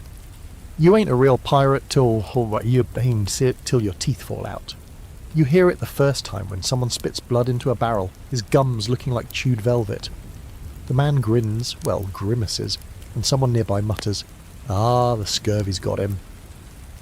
Everyone laughs, but it's that brittle, tight kind of laugh that people use when they're trying not to imagine the same thing happening to them. You've stopped laughing at anything related to disease. Scurvy doesn't come on like a thunderclap. It creeps. First you bruise easy, then your joints ache, then your gums swell and your breath could drop a man at 5 paces. When your teeth start to wiggle, really wiggle, it's like your whole face is trying to fall off. You can't eat right. You can't sleep without biting your tongue. You mumble when you speak because everything inside your mouth feels like it's about to melt. You've seen men try to tie their loose teeth back in with string. You've seen men pull them out with their bare fingers. You do not want to join that club. The worst part, you know exactly why this is happening. Everyone does. You haven't seen a fruit since the lemon barrel ran out 2 raids ago. That tiny burst of citrus was heaven. Pure, acidic salvation. But it was gone in a week, and you're back to sucking salt and crunching biscuit beetles. The cook tried to pass off mouldy onions as a cure, but one guy almost choked to death when it squirted in his mouth like a rotted jellyfish. That was the last time anyone trusted the onion cure. Historically, scurvy was the bane of long voyages, especially in the age before vitamin C had a name. Pirates knew the signs, swollen gums, weakness, bleeding from places that shouldn't bleed, but they didn't always know the cure. Some guessed right with citrus or pickled vegetables. Others just hoped they'd raid a port before their bodies gave out. You're hoping someone finds a single blessed lime in a barrel of fish hooks. And then there's smallpox. Or maybe it's the pox, nobody's sure. One guy starts showing spots, then another, then another. Red bumps, fevers, shaking fits that make them gnash their teeth until the teeth snap off. They get isolated below deck, behind a row of barrels near the cargo hold. Someone sets up a ragged curtain, like that's going to fool the pox. The air down there starts to stink in a way even you haven't smelled before, and you've smelled things that would make a vulture cry. One by one, the sick stop moving. They get quiet. No screaming, no twitching, just still. Then after a few hours or maybe a day, their bodies are lifted in silence and slid off the plank with a single splash. No prayers, no coins over the eyes, just water. It hits you suddenly that there is no such thing as dying peacefully on a pirate ship. Every death is either loud and awful or quiet and suspicious. You can't get sick without someone eyeing you like you're contagious, like you might be the next reason they die. And if you are sick, you better hide it. A cough gets you side-eyed. A nosebleed gets you whispers. A bad fever? That's a rope around your ankle and a splash before nightfall. One night you wake up drenched in sweat. Your skin's burning, your legs ache, and your stomach is tight like someone's wounded up with a winch. You panic. You sick? Is it the pox, the scurvy, something's worse? You stumble to the deck, gasp in the night air and retch over the side. A shadow passes behind you. No one says anything. That silence is worse than yelling. You don't know if you are being watched or measured. You start chewing on whatever you can find, dried seaweed, a bitter bit of root someone insists is medicinal, even the white, tasteless pulp from the bottom of an old barrel. Anything to keep your teeth in your head. You've started dreaming about oranges, not treasure, not gold, just a stupid, fat, juicy orange. You want to bite into it and let the juice run down your chin. You want the acid to sting your gums. You'd trade your hammock for one slice. Hell, you'd trade your sword. And then, one day, by some miracle, the captain announces you're stopping at a hidden cove to resupply. Not a port. Too risky. But a place known for fruit trees and fresh water. The crew cheers like children. You've never seen the grown men cry over a pineapple before. You see it now. As you approach the shore, the smell hits you first. Green. That leafy, humid scent of plants not yet rotted or salted. The crew practically sprints onto land. You're one of the first off. You run. Literally run. Into the trees, past the ferns, until you find a scraggly bush with something vaguely round growing on it. You tear one off. It might be a lime. It might be a mouldy potato. You don't care. You bite into it and weep. Actual, honest weeping. The juice burns your gums and tastes like a miracle. You pick a dozen more and shove them into your shirt. Others do the same, hooting like madmen, drunk on vitamin C and freedom. Of course, not everyone's lucky. By the time the ship leaves the cove, 2 more men have been buried. One from fever, one from a cut that turned black. The sea gives, and the sea takes. But you're alive. Your teeth are still in your mouth, barely. Here's a curious fringe fact. Some pirates believed that the pox was a curse passed by sirens. Sea spirits punishing men for plundering sacred waters.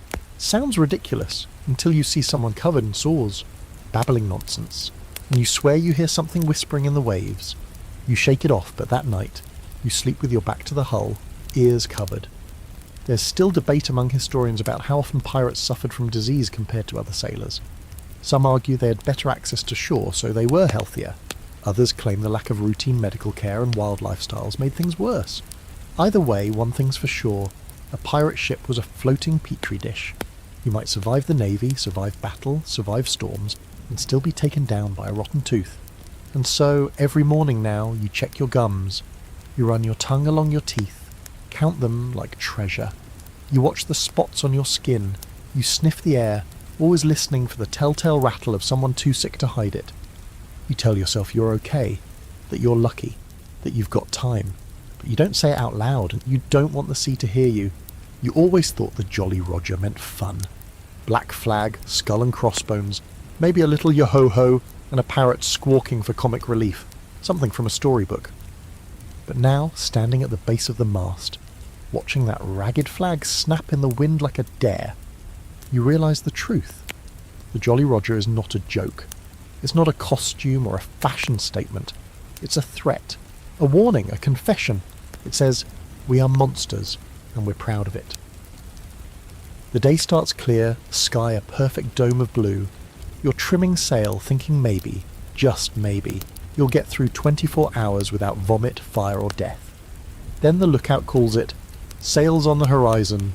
You expect the usual scramble, the whooping, the rush, but something's different. The captain doesn't order you to hide, doesn't tell you to hold fire or sneak up quiet. He grins and says, run up the flag. You do it. You haul the rope, and the Jolly Roger unfurls. Not the one you're used to either, not the cartoony skull. This one's got a skeleton holding an hourglass and a spear, standing over a bleeding heart. It's terrifying. Even the paint is uneven, like someone carved it with their own fingernails in a fit of rage. And you realise this is a specific message. This one says, surrender now, or die screaming. That's the point of pirate flags. Every symbol has the meaning. Some signal mercy, others promise torture. Historical pirates used dozens of different flags. Hourglasses for time's running out, spears for we like violence, bleeding heart you for we enjoy watching you suffer. And the black background? That meant you might live if you surrender. Red meant no survivors. This flag is black, but there's a red smear across the skeleton's face that might just be old blood. The merchant ship you're pursuing sees it. You can tell by how they start turning, how their sails catch more wind. They're running. Your captain loves that. Says it makes the chase sweeter. The crew cheers like they're at a sporting event, not about to commit felony murder at sea. You stand back, clutching the rigging, trying not to look seasick or scared or both. And here's the nasty twist. The flag isn't just for them, it's also for you. A reminder, a contract. You sail under that thing, you agree to what it stands for, you become the monster. You're no longer someone who was forced aboard. You're not a victim anymore. You're part of the message. That shakes you more than the chase. When the ship's finally closed, the captain has the flag lowered halfway. You think it's a mistake until Elias tells you that's part of the show. Half-mast means we're mourning, Kariusma, he says. Usually for you. Sure enough, the merchant ship slows. You see people waving a white cloth. They are surrendering. No one cheers, not yet. You board with the others. The crew of the merchant vessel is lined up, shaking, eyes wide. Some have weapons, but they drop them quick. There's no fight in them. They've seen the flag, they know what it means.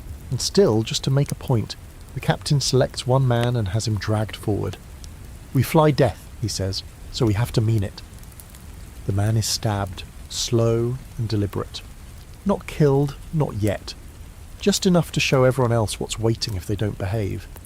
Blood splashes the deck. A few people weep. A child clings to her mother. You don't breathe. You don't move. You don't speak. Then, and only then, does the captain, let the looting begin. Later you ask Elias why the show, why the flag, why the need to terrify. Fear, he says, is faster than gunpowder. If they're scared enough, they don't fight. No fighting means no blood, no damage, clean job, clean loot. He pauses. And sometimes we just like the fear. You wonder if he means we or they. You hope it's they. Here's a quirky fact you won't find in children's books. Pirate flags were often customised on the fly. Some were sewn from old sails, others painted with tar, pig's blood or red wine. There's one story of a pirate who nailed his enemy's ears to a flag and hoisted it just to see if it'd flap right. Nobody remembers his name, but everyone remembers the flag. Some ships even carried multiple banners to swap out depending on their mood. There's some scholarly disagreement over how widely used the Jolly Roger really was. The image of the skull and crossbones is so iconic it feels universal. But some historians argue most pirate-equipped ships either use plain red or black flags, or no flag at all until the last second. The Jolly Roger, in all its stylized glory, might be more myth than fact. Doesn't really matter to you now. You saw one today, and it changed things. The merchant ship is stripped clean. Crates of cloth, tobacco, a few chests of silver. One passenger, a girl with red hair and a sword at her side, is invited to join the crew. She declines, politely. The captain smiles, says he likes her fire. She's allowed to leave, and you don't ask what would have happened if she'd said yes. You return to your ship. The flag is still up. Tattered now, the wind chewing at the corners. You stare at it as the sun goes down, thinking about what it's become. Not a banner, a confession, a dare, a mask you wear so long you forget your real face. That night, someone paints a new symbol on one of the sails, a crude skull with burning eyes. You ask who did it. No one answers. No one has to. It's just the ship announcing what it is now, and what you are too. You lie in your hammock, eyes open, the flag burned into your mind. You wonder what would have happened if the merchant crew had fought back. You wonder what kind of person you've become that you didn't stop the stabbing. You wonder if the Jolly Roger is flying inside your chest now, waving silently behind your ribs. Because here's the truth. The flag is more than fabric. It's a line. And you're on the wrong side of it now. There's a sound that always makes your stomach twist, no matter how long you've been at sea. It's not cannon fire, not even the kersim of splintering wood. It's quieter than that. It's the creak of rope being pulled tight, the kind that loops around wrists or ankles or a man's throat. It's the prelude to punishment. You hear it now, echoing through the stillness of the afternoon, and the hairs on your neck rise like sails in a squall. Someone's broken the code, again. This time it's simple. Theft. One of the newer crew, barely more than a boy, was caught trying to sneak a silver ring into his boot. It wasn't even a valuable one, just a little band from the last raid, probably worthless. But the captain made the rules clear. Loot gets divided fairly. Anyone caught skimming? That's mutiny in miniature. And mutiny, even in its mildest form, gets met with pain. They tie him to the mast. He doesn't struggle. Maybe he knows that struggling just makes it worse. Maybe he's too scared to move. His shirt is torn off, his back pale and trembling. The boatswain steps forward with the whip. An old knotted thing with bits of shell and wire woven into the strands. It's not meant for correction. It's meant for damage. You've never heard a whip break the air before. It whistles first, like a snake hissing through the dark, and cracks with a sound like bones snapping. The boy screams. The crew doesn't blink. Another lash. More blood. By the third, he's sobbing. By the fifth, he's quiet, just breathing raggedly. Eyes wide and distant, mouth moving like he's praying or cursing or both. You turn away. Not because you're noble, because if you watch too long, someone might think you enjoyed it. And that's worse. On a pirate ship, too much sympathy is weakness. Too much interest is sadism. The safest thing is detachment. So you walk to the rail and stare out at the sea, pretending the salt wind stings your eyes. Pirates were brutal, but they weren't lawless. They had systems. Punishment wasn't chaos. It was ritual. Whippings, maroonings, beatings, even executions, all followed an unspoken code. You broke the rules, you paid, and it didn't matter if you were new or seasoned. The punishment was often public, a lesson to everyone else, not just to scare but to remind. A pirate crew couldn't afford freeloaders or liars. One loose thread and the whole ship unravelled. There's talk sometimes of a man named Holtz, no one knows if he's real, who supposedly tried to poison the captain for a bigger share. They say he was tied to the bowsprit, spread-eagled like a scarecrow, and left there through a storm lashed by rain and wind until his skin peeled like burnt parchment. When he finally died, they cut him down, not for burial, but to toss him to the sharks. Elias says that part's true. He claims he saw the sharks waiting under the hull. Some punishments are creative.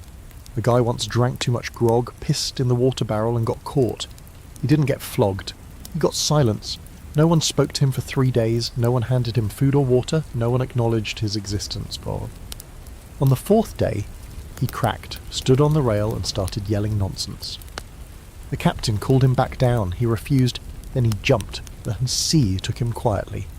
There's a fringe tale you hear one night during a game of dice half whispered between curses. A ship out of Nassau once punished thieves by sewing them into sailcloth and dragging them behind the boat. Not long, just enough to scrape the skin off. They called it the ghost tow. Supposedly, if you survived, they let you stay. You had to live with your skin half gone, but you got to live. That was the reward. Some historians argue that these punishments weren't as common as legends make them sound. They claim that pirate crews relied more on social pressure, voting and practical consequences, like docking shares or demotion. But those are historians sitting at desks dry and safe. You've seen what happens when someone breaks the code out here. The lash is real. The bruises don't lie. Fear is a faster teacher than fairness. After the flogging, the boy is cut down. He collapses onto the deck, twitching. Someone hands him a dirty rag to bite. No one helps him up. He has to crawl below on his own. Whether he stays or jumps ship at the next port, no one knows. What matters is that everyone saw what happens when the rules get bent. The crew moves on. Lunch is served. Someone starts humming. A sea shanty like the mast wasn't just dripping blood 5 minutes ago. You clean your blade that evening, even though it hasn't seen use today. You do it because it's something to focus on. Something mechanical. One stroke, then another. Elias sits nearby, quiet as ever, running his fingers over the grip of his pistol like it's a talisman. Neither of you speaks. You've learned by now that the worst wounds aren't always from battle. Sometimes they come from inside, betrayals, whispers, quiet cruelty. There's no honour in watching someone bleed out for a ring. There is no pride in tying a man to a mast. But there's survival. And in pirate life, survival always wins. There's an eerie moment after nightfall. The ship rocks gently, moonlight slipping across the deck like spilled milk.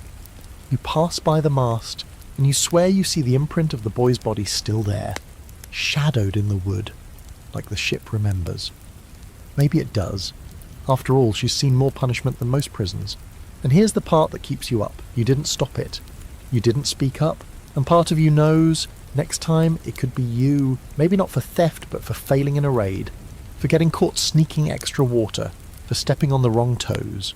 Because out here, punishment isn't about justice, it's about control. And the whip doesn't care who's guilty, only who's next. Shore leave isn't a reward. Not really. It's more like a collective pressure release, the kind that lets everyone explode at once before they start stabbing each other on the ship.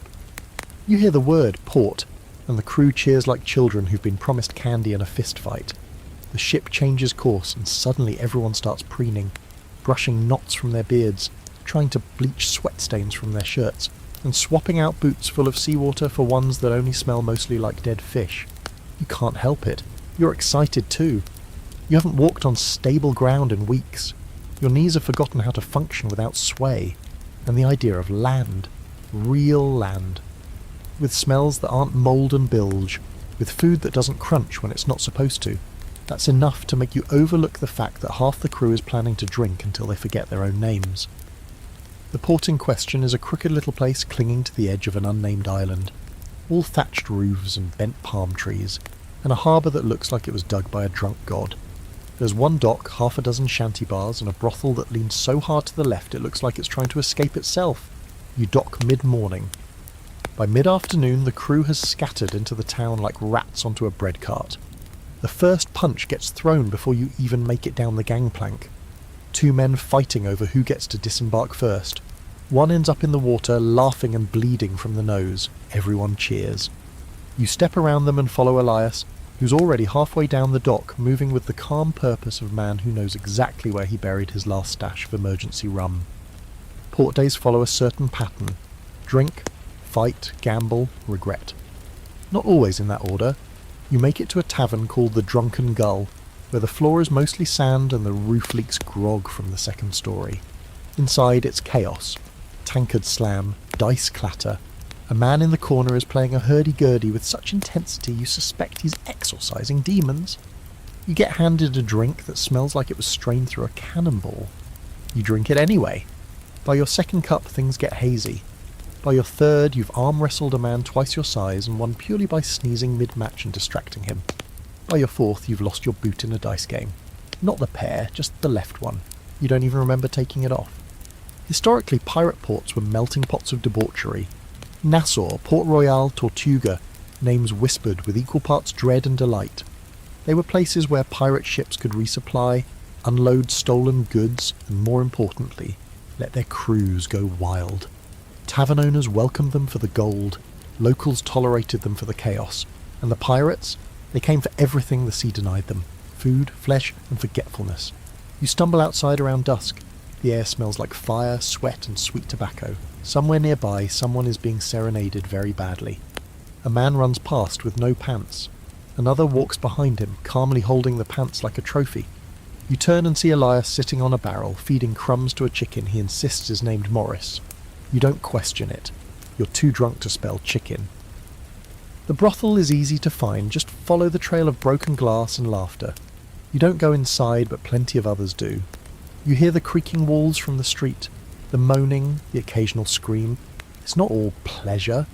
Pirates often confuse lust with ownership, and not all encounters are consensual. That part never makes it into the sea shanties. You feel a little sick, and not just from the rum. Here's a bizarre little fact you overhear from a drunken sailor. There's a port where they train parrots to mimic coins clinking in a purse, just to lure pirates into gambling halls. Another sailor claims there's a house that lets you pay in teeth. Both men have black eyes. You don't doubt either story. Later you sit in the sand outside a shuttered bakery, cradling your head. The stars are blurry, your stomach is a mutiny all its own. You hear a familiar whistle and look up to see one of your crewmates being chased by a mob. He's laughing. They're not. You decide not to get involved. A lesson you've learned well. If it's not your blood, it's not your problem. As the night stretches on, the streets get quieter. Fewer shouts, more groans. You pass by a man asleep with a chicken on his chest and 2 gold coins balanced on his eyes. Not dead, just hopeful. Someone plays a sad tune on a fiddle, the notes rising into the night like ghosts. You sit beside a barrel and finally throw up everything you've eaten in 2 days. It feels like freedom. Scholars debate whether shore leave was truly as wild as the legends say. Some argue the stories were exaggerated, tall tales passed around to make pirates seem more fearsome or more fun. Others point to official records from governors and merchants that describe drunken mobs, fires, and even full-blown riots.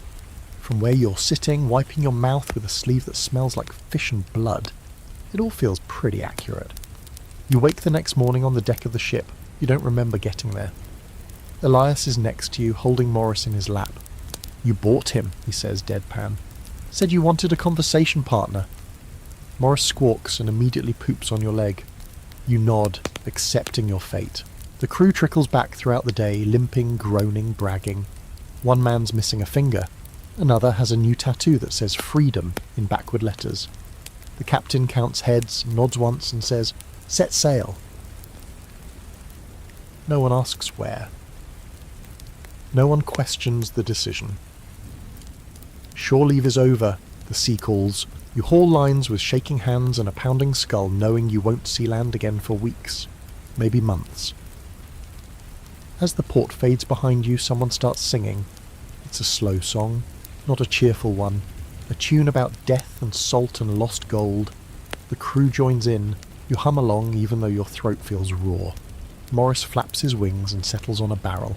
You're back at sea, and somehow, despite the bruises and the hangover and the suspicious pain in your right knee, you already miss land. Treasure. That's the word that got you here, right? Not freedom, not rebellion, not life on your own terms. Treasure. Shiny gold coins, glimmering necklaces, crowns from fallen kings tucked into velvet-lined chests. Every tale you ever heard growing up dangled that word in front of your face like bait on a hook. But now, after months aboard this cursed ship, after blood and bruises and chewing your own sleeve to stop your teeth from chattering through storms, you've realised a brutal truth. There is no treasure, Not the kind you imagined anyway. You're in the hold right now, helping Elias sort through your latest haul. The big score. A sugar bark seized 3 days ago, after a decent chase and an unimpressive fight. No one died, at least not on your side. And what did you risk your life for? Crates. Endless crates. Of sugar, molasses, cotton, tobacco. A warehouse on water. You dig through one crate looking for coins. Instead, your fingers sink into sacks of raw sugar so fine it clings to your sweat like flour. Sweet? Yes. Worth dying for? Definitely not. But the quartermaster is grinning. He's practically dancing among the barrels, because this apparently is real treasure. Sugar fetches a high price at the right port. Tobacco too, and cloth, especially if it's still dry, can be flipped for more rum and gunpowder than a pile of coins. You just stare at the sticky mess pooling in your boots and wonder what the hell you're doing with your life. Elias claps your shoulder. What? You wanted gold? He asks. This is gold, friend. White gold, sweet gold, gold you can eat. You resist the urge to throw a sugar sack at him. Historically, pirates rarely found the fabled chests of Spanish doubloons and cursed jewels that stories like to go on about. Most of the time, the loot was more practical. Barrels of food, tools, spices, medicine. Things a pirate crew could use or sell quickly before they rotted. Gold was rare, and when it was found, it was often in the form of trade bullion or coin mixed in with other cargo. Once in a while, a ship would stumble upon something glittery enough to make the legends real, but those were the exceptions, not the rule. And even when you do find coins, there's a catch. The moment they're in your hands, every man on board becomes a little twitchier, a little more watchful, a little more willing to slit a throat over a bad dice roll. Silver brings sharp tempers, gold brings murder. You've seen it happen twice already. Once over a gold necklace that turned out to be brass. Once over a coin that vanished in the night and later turned up in a boot. The wrong boot. But sugar? No one fights over sugar. No one gets stabbed over dried figs or indigo powder. That's part of the appeal, you guess. Safer cargo. Less stabbing, more boredom. And yet the crew still talks about buried treasure like it's real. There's always some guy with a whisper. I heard of a cache out in the Keys, sealed in iron. Black Sam Bellamy's hoard stashed in a cave only visible at low tide. A wreck near Tortuga, sunk with 30 chests of coin and one of bone. You don't know if they believe it or if the story's just too good to let die. One man, Weevil, who smells like he was born in a boot, swears he found a map once, sold it for a bottle of rum and a kiss from a toothless brothel girl, claims it led to a cave full of golden idols and goblets tall as a man's thigh. You ask why he sold it then, he just grins and says, maps are cursed. Best to be poor and alive than rich and haunted. That's another thing you've noticed. The richer the loot, the darker the stories. Everyone's heard of treasure with a cost. Chests that scream when opened. Gold that melts when touched. Ships that sank because their cargo wanted to stay buried. You chalk it up to too much rum and too many concussions, but part of you, some salty sleep-deprived part, wonders. There's a debate among historians too about whether pirates actually buried treasure. The popular image of X marks the spot and skeletons guarding hoards comes mostly from books, not reality. Only a few documented cases exist, like the infamous Captain Kidd, who may or may not have buried a stash on Gardiner's Island. Most pirates spent their loot fast. Booze, women, bribes, repairs. There was no point in saving when tomorrow you might be floating in the sea with half your face gone. Still, one of the gunners carries a scrap of oilskin with shaky writing and half a drawing. He says his father gave it to him, says it leads to the treasure, the one everyone dreams about. No one believes him, but no one laughs either. You help haul the cargo up to the deck where it's stacked and catalogued. A few sacks burst, covering the boards in sweet white dust. One pirate snorts a line of it as a joke and immediately chokes. The crew laughs so hard someone falls overboard. No one jumps in to help. That night, as the sun sinks and the barrels are tied down, you sit by the rail with Elias and listen to the others sing about gold and women with ruby eyes. You think about how none of them ever seem to sing about tobacco or nutmeg. No one composes a sea shanty about dried oranges, and yet here you are, sailing from death to death for sugar. You still dream about gold sometimes, coins tumbling through your fingers, a chest so full you can't see the bottom. You wake up with your hand closed tight, gripping nothing but splinters. Here's a strange little fact. Some pirates were paid in goods instead of coin. A barrel of molasses here, a bolt of silk there. They'd trade those items in port like merchants, hawking stolen tea for a sword or an old map. That makes you laugh a little. Pirates playing shopkeeper. You guess everyone's got bills to pay. You glance at the horizon, dark and wide and endless, and think, maybe the real treasure is just surviving long enough to spend anything at all. Or maybe the real treasure is an orange that hasn't turned to mush. Or a dry pair of boots. You pat your own boot, and it squelches. Definitely not the boots. It starts with a woman's voice shouting over the wind. Not a scream, not a shriek, just a barked command in a language you can't place. At first, you think it's your own captain, shouting orders from behind you. But when you turn, you see another ship, low and sleek, sails dark as storm clouds, moving like it's being pulled by something angry and hungry beneath the waves. And standing on the forecastle, arms folded, chin high, is a woman. Not some tavern lass dragged along for luck. No, she's the captain, the crew mutters. Elias whistles low. That's Anne Bonny's colours, he says, half in awe, half in fear. Or maybe Mary Reed's. Either way, we're in for it. You've heard the names before, whispers of women who fought fiercer than any man, who dressed like devils and fought like demons. You would assume those stories were mostly myth. Turns out they're standing 30 feet away, armed to the teeth and staring down your entire ship like they're picking out which part to sink first. Your captain doesn't lower the Jolly Roger, that would be weak. Instead, he calls for a parley. A rare thing, risky, but sometimes necessary when the other side looks like it knows what it's doing, and worse, enjoys it. A rowboat is lowered, you're chosen to row. Of course, because who wouldn't want to row straight into a ship captained by a legend? You keep your head low as you cross the water. Up close, their ship is different from yours. Sleeker, better maintained, less vomit-stained, for one thing. There's a strange sense of order. The ropes are clean, the deck is scrubbed. And the crew, mostly women, not all, but a lot. Some with swords longer than your leg. One with a pair of pistols slung across her chest like they are part of her ribs. You're ushered aboard and brought before the captain. Her name's not Anne, or Mary. She tells you to call her Maud, just Maud. Her eyes are bright green and colder than seawater on a winter morning. Her hat is huge, ridiculously huge. You wonder if she wears it to keep the sky from falling on her. The parley is short, efficient. She wants part of your last haul. She knows what you took. She knows where you took it from. She even knows how many barrels of molasses you brought aboard. No one asks how, spies probably, or informants in port. Doesn't matter. She offers a split. 50-50, or she takes all of it by force. Your captain wisely accepts. He knows a losing hand when he sees one, and from the twitch of Maud's fingers near her pistol, he knows she'd enjoy making him regret saying no. The deal is struck, no shots fired, no blood spilled. That's rarer than buried gold. Back on your ship, the mood is mixed. Some are angry at the split, others relieved. You, though, you're fascinated, because you'd assumed this was a man's world, a brute's world, a place where women only existed as myths or victims or background noise. But that's not the full truth. You've just met one of the exceptions, and out here exceptions make the rules. Historically, female pirates were rare, but very real. Anne Bonny and Mary Reed were the most infamous, both known for dressing as men in battle, wielding pistols, and reportedly fighting harder than anyone else aboard. Qing Shi, a Chinese pirate queen, commanded a fleet of hundreds of ships and enforced a strict code that included instant execution for disobedience. These weren't mascots. These were leaders, terror makers, rule breakers, and occasionally survival stories dressed in lace and steel. There's a superstition among sailors that women on ships bring bad luck, that they stir up storms and drive men mad.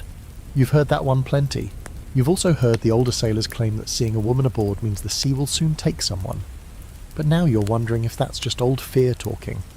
Because Captain Maud didn't look like bad luck. She looked like order, like danger, like exactly the kind of person who survives out here, where survival means knowing when to trade barrels and when to slit throats. Not every pirate queen is famous. There are quiet ones. The cook's assistant on your ship, Mira, is said to have slit a navy officer's throat during a boarding party and tossed his body into the sea with no one noticing. She rarely speaks, but everyone makes sure to be polite when she sharpens her knives. Then there's the oddballs. The musician with a third nipple who claims it's a lucky charm from a mermaid. The old man who believes his beard is haunted by the spirit of his dead wife. The carpenter who swears he once kissed Davy Jones and now can't eat shellfish without crying. These people aren't captains, but they're part of the fabric of pirate life, fringe characters, living legends. They keep things interesting and terrifying. One of them, Jasper the Mad, has a tattoo of a woman riding a shark on his back. He says it's Ching Shi, or his mother. He's not sure. Either way, he talks to her every morning before breakfast.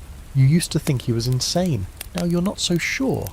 There's an open debate among historians about how much power women really had in pirate society. Some argue they were rare exceptions, tolerated only because of extraordinary skill or force of personality.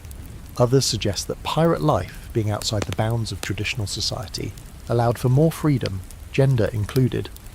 A floating meritocracy where the only thing that mattered was what you could do with a blade and a bottle. You ask Elias what he thinks, he shrugs. Doesn't matter, he says.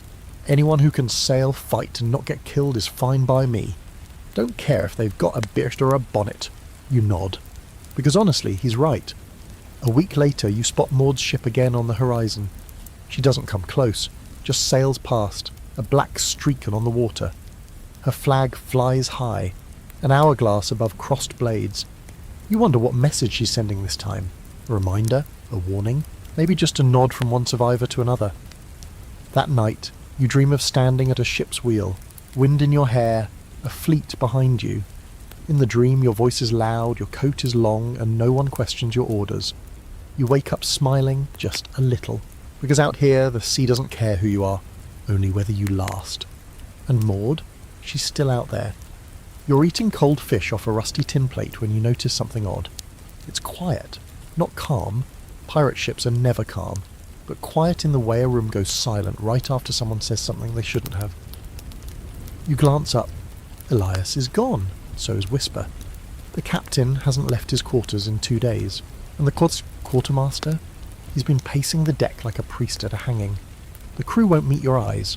Something's off. And out here, off usually means someone's about to end up bleeding or on fire, or both. You ask around carefully, neutral questions. Seen Elias? Captain all right? You get shrugs and non-answers, a few scowls. One man spits overboard without looking at you. Finally, you catch Brody near the forecastle, nursing a cracked lip and a mug of what he insists is tea, but definitely smells like old socks and rum. He leans in close, low voice and says, "They're talking deals. Navy, maybe. Or the East India bastards." Deals? That's worse than mutiny. Pirates live outside the law, that's the whole point. But every now and then someone on board gets clever, or desperate, and starts talking to the other side. Maybe they offer up intel in exchange for gold. Maybe they sell out old allies to buy a pardon. Either way, it's treason, and treason doesn't go unnoticed for long. Turns out Whisper, who's been with the ship longer than you, disappeared during the last port call. No one saw him leave. No note, no fight, just gone. But someone found a sealed envelope in his hammock. Nothing written on the outside. Inside, a list of names. Yours is on it, so is Elias's, so is Brody's. The implication is clear. Someone is keeping tabs, selling out the crew one name at a time. Your hands go cold. It could be nothing. A joke, a warning, or it could mean that the next time you dock, someone's waiting with shackles and a gallows already built. The crew starts to fracture. People talk in corners now. Arguments bubble just beneath the surface. At night, hammocks are quieter, but not because people are sleeping. They're listening, watching. You keep your blade closer than ever and make a habit of sleeping with one eye half open. Elias finally returns one morning with a split lip and no explanation. You ask him where he went. He says, out. You don't press. But later he slips you a folded scrap of paper with a single line written in charcoal. Trust no one below deck. You ask no more questions after that. The captain emerges the next day, looking older than you remember. Eyes sunken, jaw set.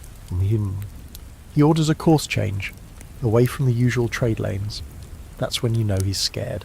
Whatever Whisper was doing, whatever deal was struck, it's big enough to spook the man who once laughed while being shot at. The captain says nothing about the note, nothing about the list, but the sails are tightened, the guns cleaned, and no one leaves their post. Then you notice the ship following you. It's subtle at first, as just a dot on the horizon. A merchant vessel, maybe. Then it gets closer, never gaining, never falling back, just there. You sail left, it follows. You slow down, it slows too, always out of cannon range, always watching. Some say it's a Navy spy ship, others say it's another pirate crew that knows about the list. A few whisper that it's Whisper himself, captaining a ghost ship with a hold full of your names and a crew of informants. That night someone sets fire to the water barrels. That's when things truly fall apart. Fire on a ship is nightmare fuel. Even a small flame can become a floating funeral in minutes. Luckily, it's caught early. The flames are stomped out, but the barrels? Gone. Cracked, smoking, leaking into the planks.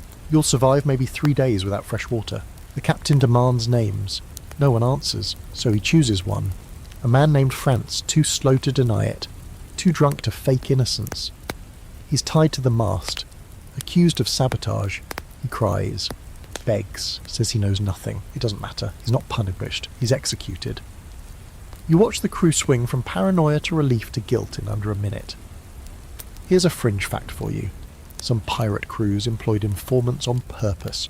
Ships needed eyes and ears, especially on long hauls when tempers flared. The informant wasn't always punished. They were often protected, if they served the right master. Loyalty wasn't about morals, it was about survival. There's scholarly debate about whether pirates truly had organised spy networks among themselves, or whether betrayal was just part of the job description. Some records suggest pirates worked with local officials to tip off approaching Navy patrols. Others paint pirates as chaotic, isolated bands with no interest in long games. Your ship feels like both at once, wild and calculated, loyal and suspicious, a floating contradiction. You begin to suspect everyone, even Elias, even Brody. You trust no one with your food, your weapons, your secrets. You carve a little mark into the wall beside your hammock each morning, a tally of how many days you've stayed off the list. So far you're up to 4, then someone scratches a mark through your 3rd tally. Just one clean line. The next morning a new sailor is missing. No splash was heard, no note was left. His hammock hangs empty, swinging gently, as if someone climbed out and never came back. The sea looks calm, but you know better. The ship behind you is gone now, vanished sometime during the night. Maybe they turned back, maybe they were never real to begin with. But the damage is done, no one trusts anyone. And in a place like this, that's a kind of slow poison you can't bleed out. You sit on the deck, sleepless, sword in your lap, watching the waves for signs of movement. Elias joins you but doesn't speak. The silence between you is the only language that makes sense now. Behind you, someone coughs in the dark, someone else mutters about seeing a light on the water. You grip your blade tighter. You don't know who sold out the crew, you don't know who'll be next. But one thing is certain. This ship is sinking from the inside. The first cannonball comes without warning. No flag, no distant shout, no glimpse of sails. Just a thunderclap of sound, a column of water erupting 10 feet off the port bow, and then a voice, your voice screaming, "Naval ship!" Before your brain even catches up, the deck erupts into chaos. Men scramble, orders are barked, ropes are hauled and tied without thinking. You've drilled for this, you've feared this. But drills aren't battle, and nothing about this feels like practice. You see it now, slicing through the morning fog like a blade. A white-sailed warship, the flag of a king snapping above its deck. It's bigger than you, taller, heavier. You can practically hear the polished brass and starch in its sails, and it's coming for you like it knows your name. This is the worst-case scenario. Not just because they outgun you, but because they hate you. The Navy doesn't see pirates as criminals. They see you as a disease, something to be eradicated. You've burned their ships, stolen their goods, humiliated their officers. This isn't about justice, it's about revenge. The captain bellows for speed. You and Elias scramble to the rigging, hands roar as you haul sail. The ship groans as it leans into the wind, like even the planks know what's coming. Another cannon fires, this one closer. The splash coats you in sea spray.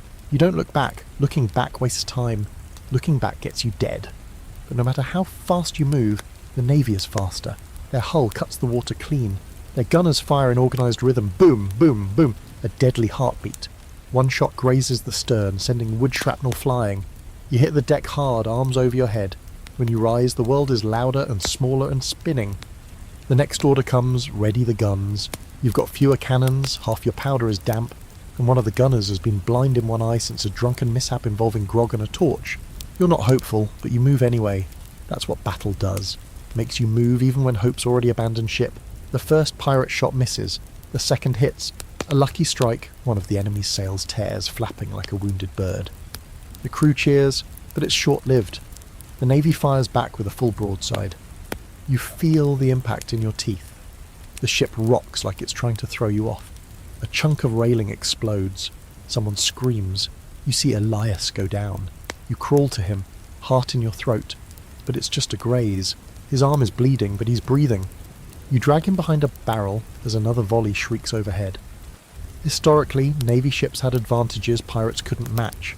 Better weapons, more men, sturdier hulls.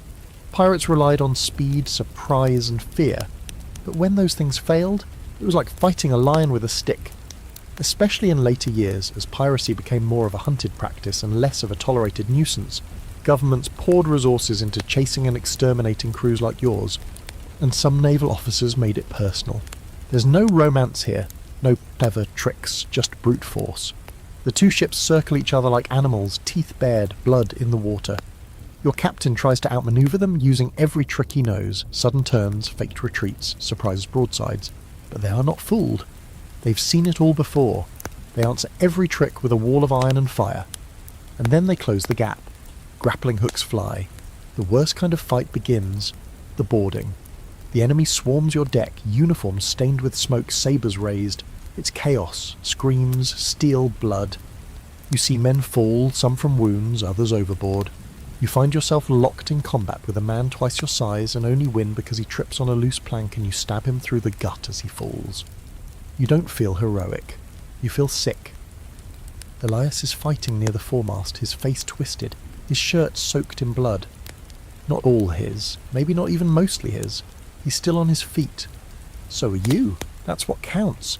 You don't know how long the fight lasts. 10 minutes? An hour? Time breaks apart in battle.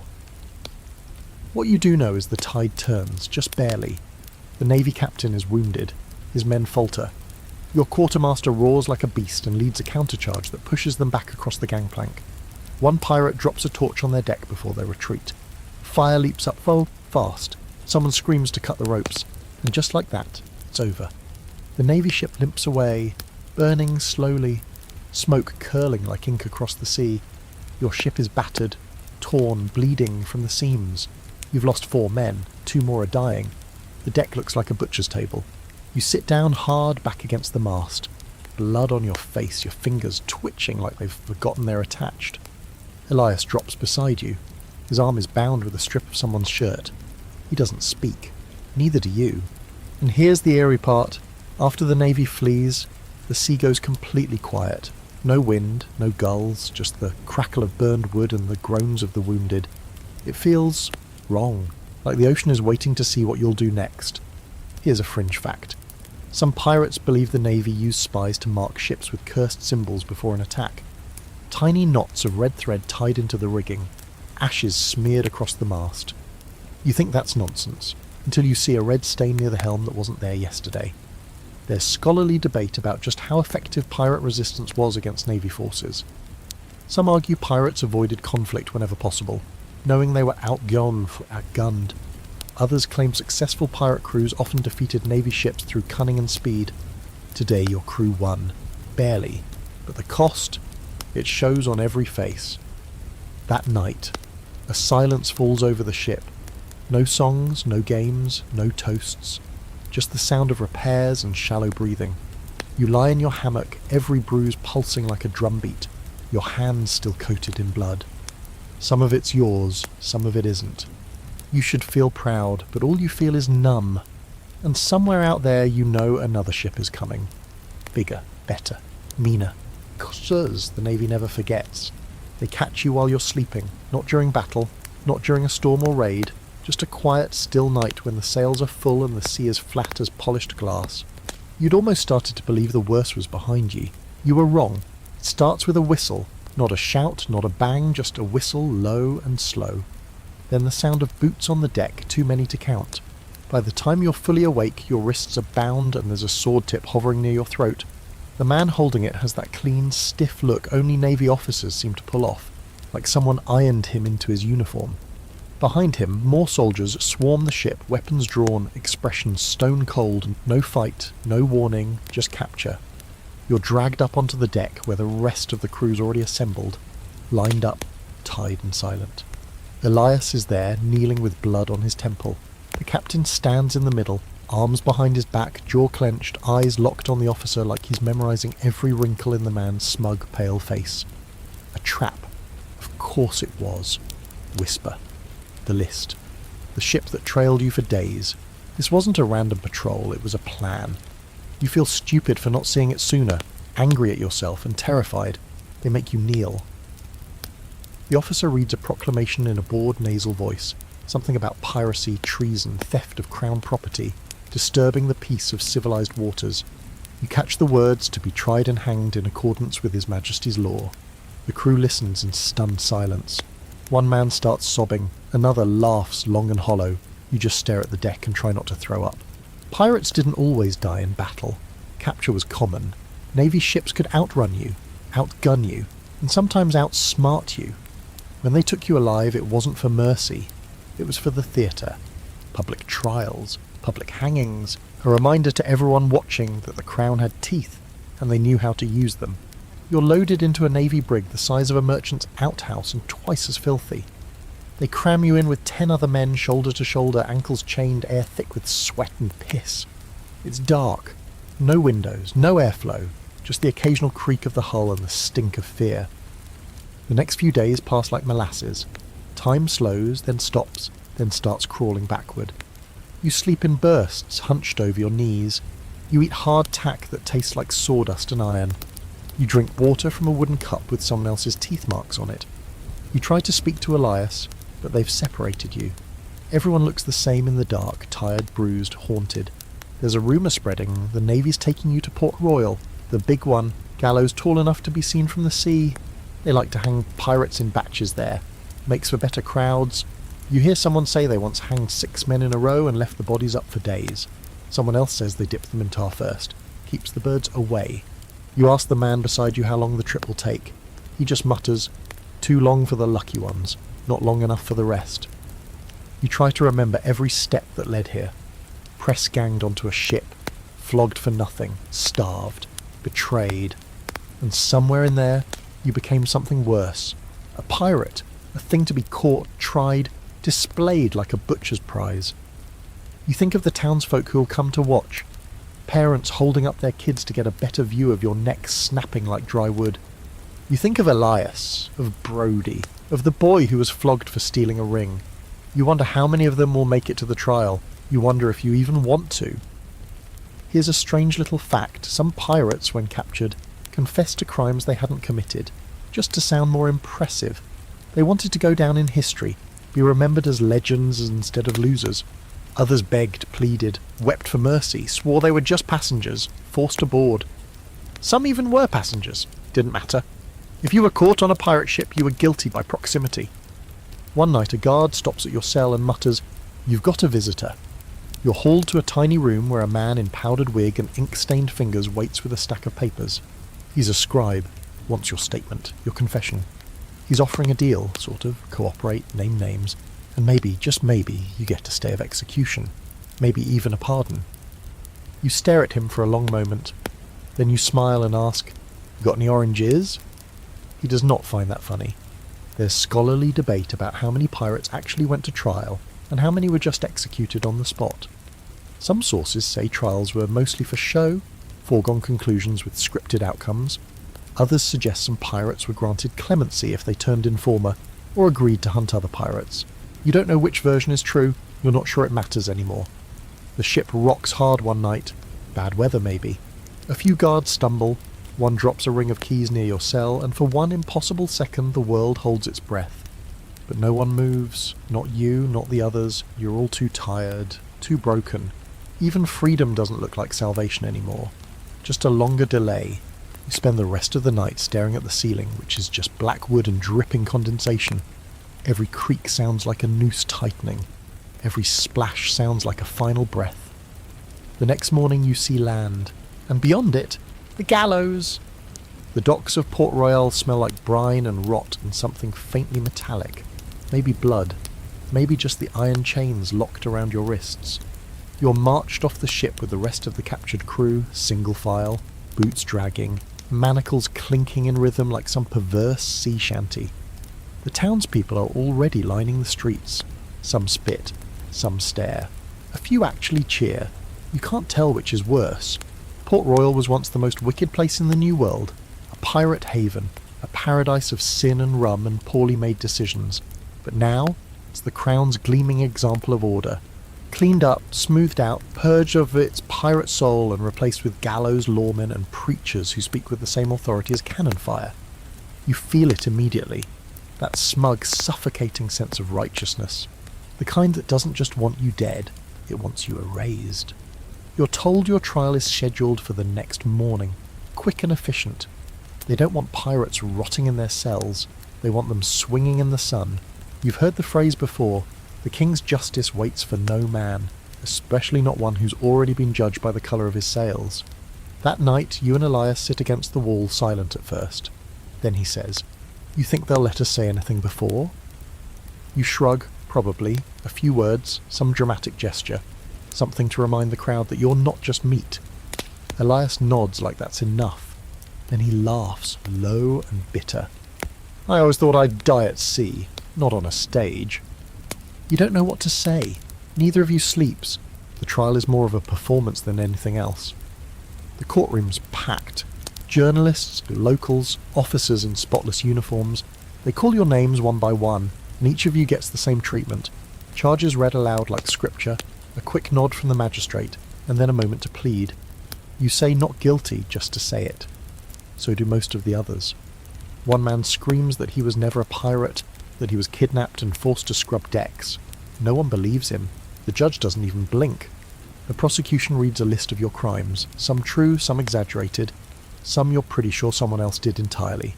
There's no jury, just the gavel, the judge, and the sentence already waiting behind his teeth.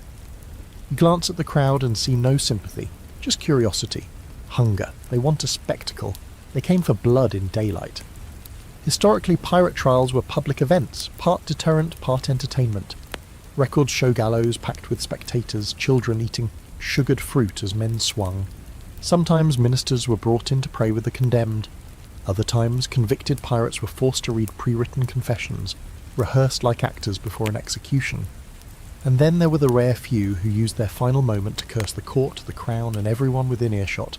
You're sentenced before noon, guilty of piracy, theft, assault on officers of the crown, unlawful seizure of cargo, and generally wicked behaviour unbecoming of a subject of His Majesty.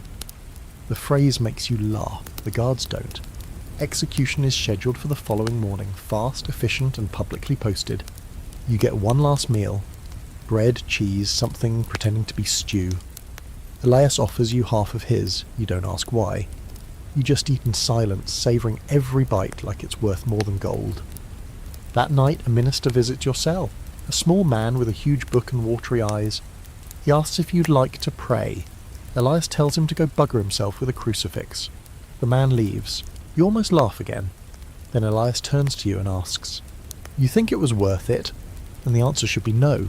It should be no, but part of you hesitates. You think of the open sea, the freedom, the wild nights. The laughter on the deck under a blood-orange sky. The wind in your face as you cut through the waves like a blade. The moments when, for just a second, you were more than you'd ever been on land. But then you think of the blood, the hunger, the betrayal, the whip, the fire, the way men scream when they're dying, the way your stomach dropped when the Navy cannons roared, the look in a child's eyes on a ship you raided, pure fear. You think of that. You look Elias in the eyes. "No," you say. He nods. "Me neither." There's a fringe account about a pirate who, facing execution, tricked the court by faking madness, chewed off a finger, screamed about sea demons, claimed to be Neptune's bastard son. They delayed his hanging for months. Some say he escaped. Others say they hanged him anyway, just upside down as a final joke. You wonder if you should have tried something like that. Too late now, you don't sleep. Not because you're scared, though you are, but because you want to remember every second. You watch the moon drift through the bars. You listen to the wind. You count every breath like it matters. In the morning they come with chains. They march you to the gallows in a line. People cheer. Some boo. One woman throws a flower. You step onto the platform and the rope is heavy around your neck. Scratchy. Smells like damp rope and smoke. They ask if you want to speak. You look out at the crowd, you see children, sailors, officers, a man picking his teeth with a knife. You take a breath and say, "I was a fool, but I was free more than any of you here." Then you spit. The executioner doesn't wait. The trapdoor opens, you don't die, or maybe you do for a second. It's hard to say. One moment, there's rope around your throat, the crowd holding its collective breath, and the executioner's hand twitching toward the lever like a man just dying to do his job. The next, chaos. The kind that doesn't start with a shout or a gunshot, but with a scream from the gallows crowd that turns into a wave of voices, all shouting at once. Then comes the blast. Boom! Louder than any cannon you've ever heard. The gallows rocks. Dust fills the air. Something falls. Someone's yelling, "Fire!" And another voice is screaming, "Ambush!" Your eyes sting from the smoke. The rope loosens but doesn't fall. You're coughing, dizzy, still dangling, but your boots find a broken board. Just enough leverage to stay conscious. Then hands, familiar ones, grab your legs, cut the rope, drag you backward through the confusion. It's Elias. Blood running down one side of his face, shirt torn, eyes wild. "Come on," he yells. Like you've just been asked to take a casual stroll and not flee your own execution. Around you, chaos blooms like rotten roses. The crowd is scattered, some running, some looting the corpses already down. A portion of the gallows has collapsed, probably the result of that first blast. Where there was once a stage, there's now shattered timber and twisted rope. You see a body still swinging from a half-broken beam. Not moving, not lucky. You don't know how it happened. You don't stop to ask. Elias is pulling you through smoke and panic, and the guards are trying to regroup, but they can't see 5 feet ahead through the choking grey.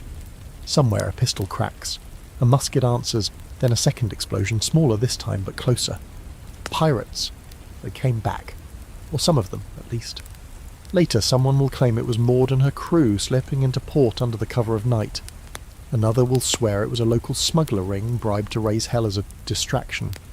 One drunk, ranting wildly in a tavern 2 weeks later, will say the devil himself came up through the ground and tore the gallows down. You'll never know for sure. What matters is that you're running, bleeding, barely breathing, and somehow they're free.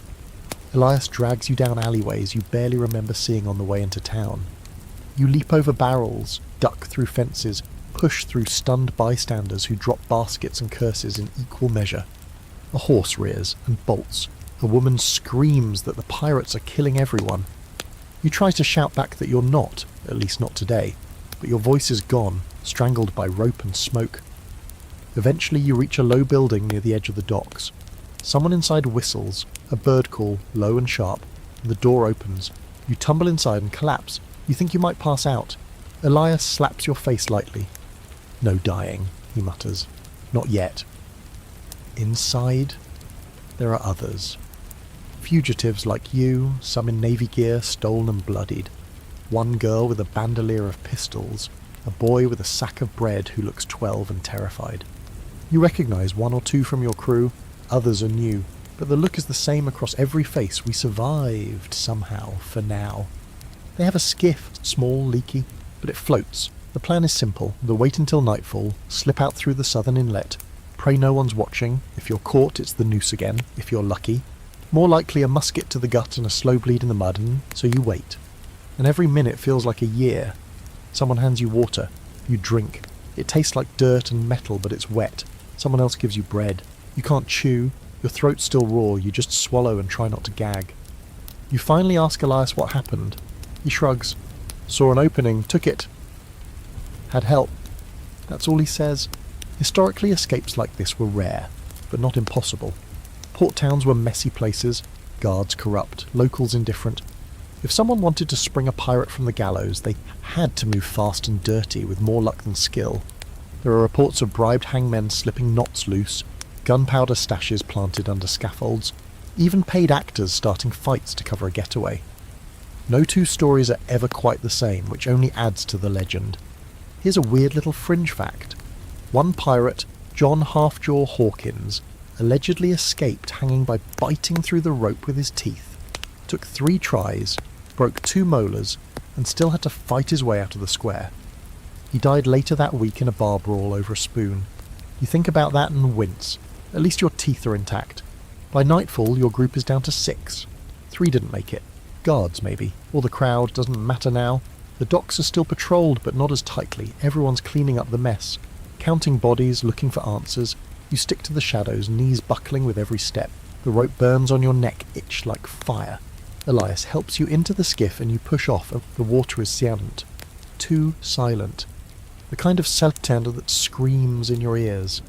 You row with shaking arms, muscles screaming, praying to a god you never believed in. Behind you, Port Royal smoulders quietly under moonlight.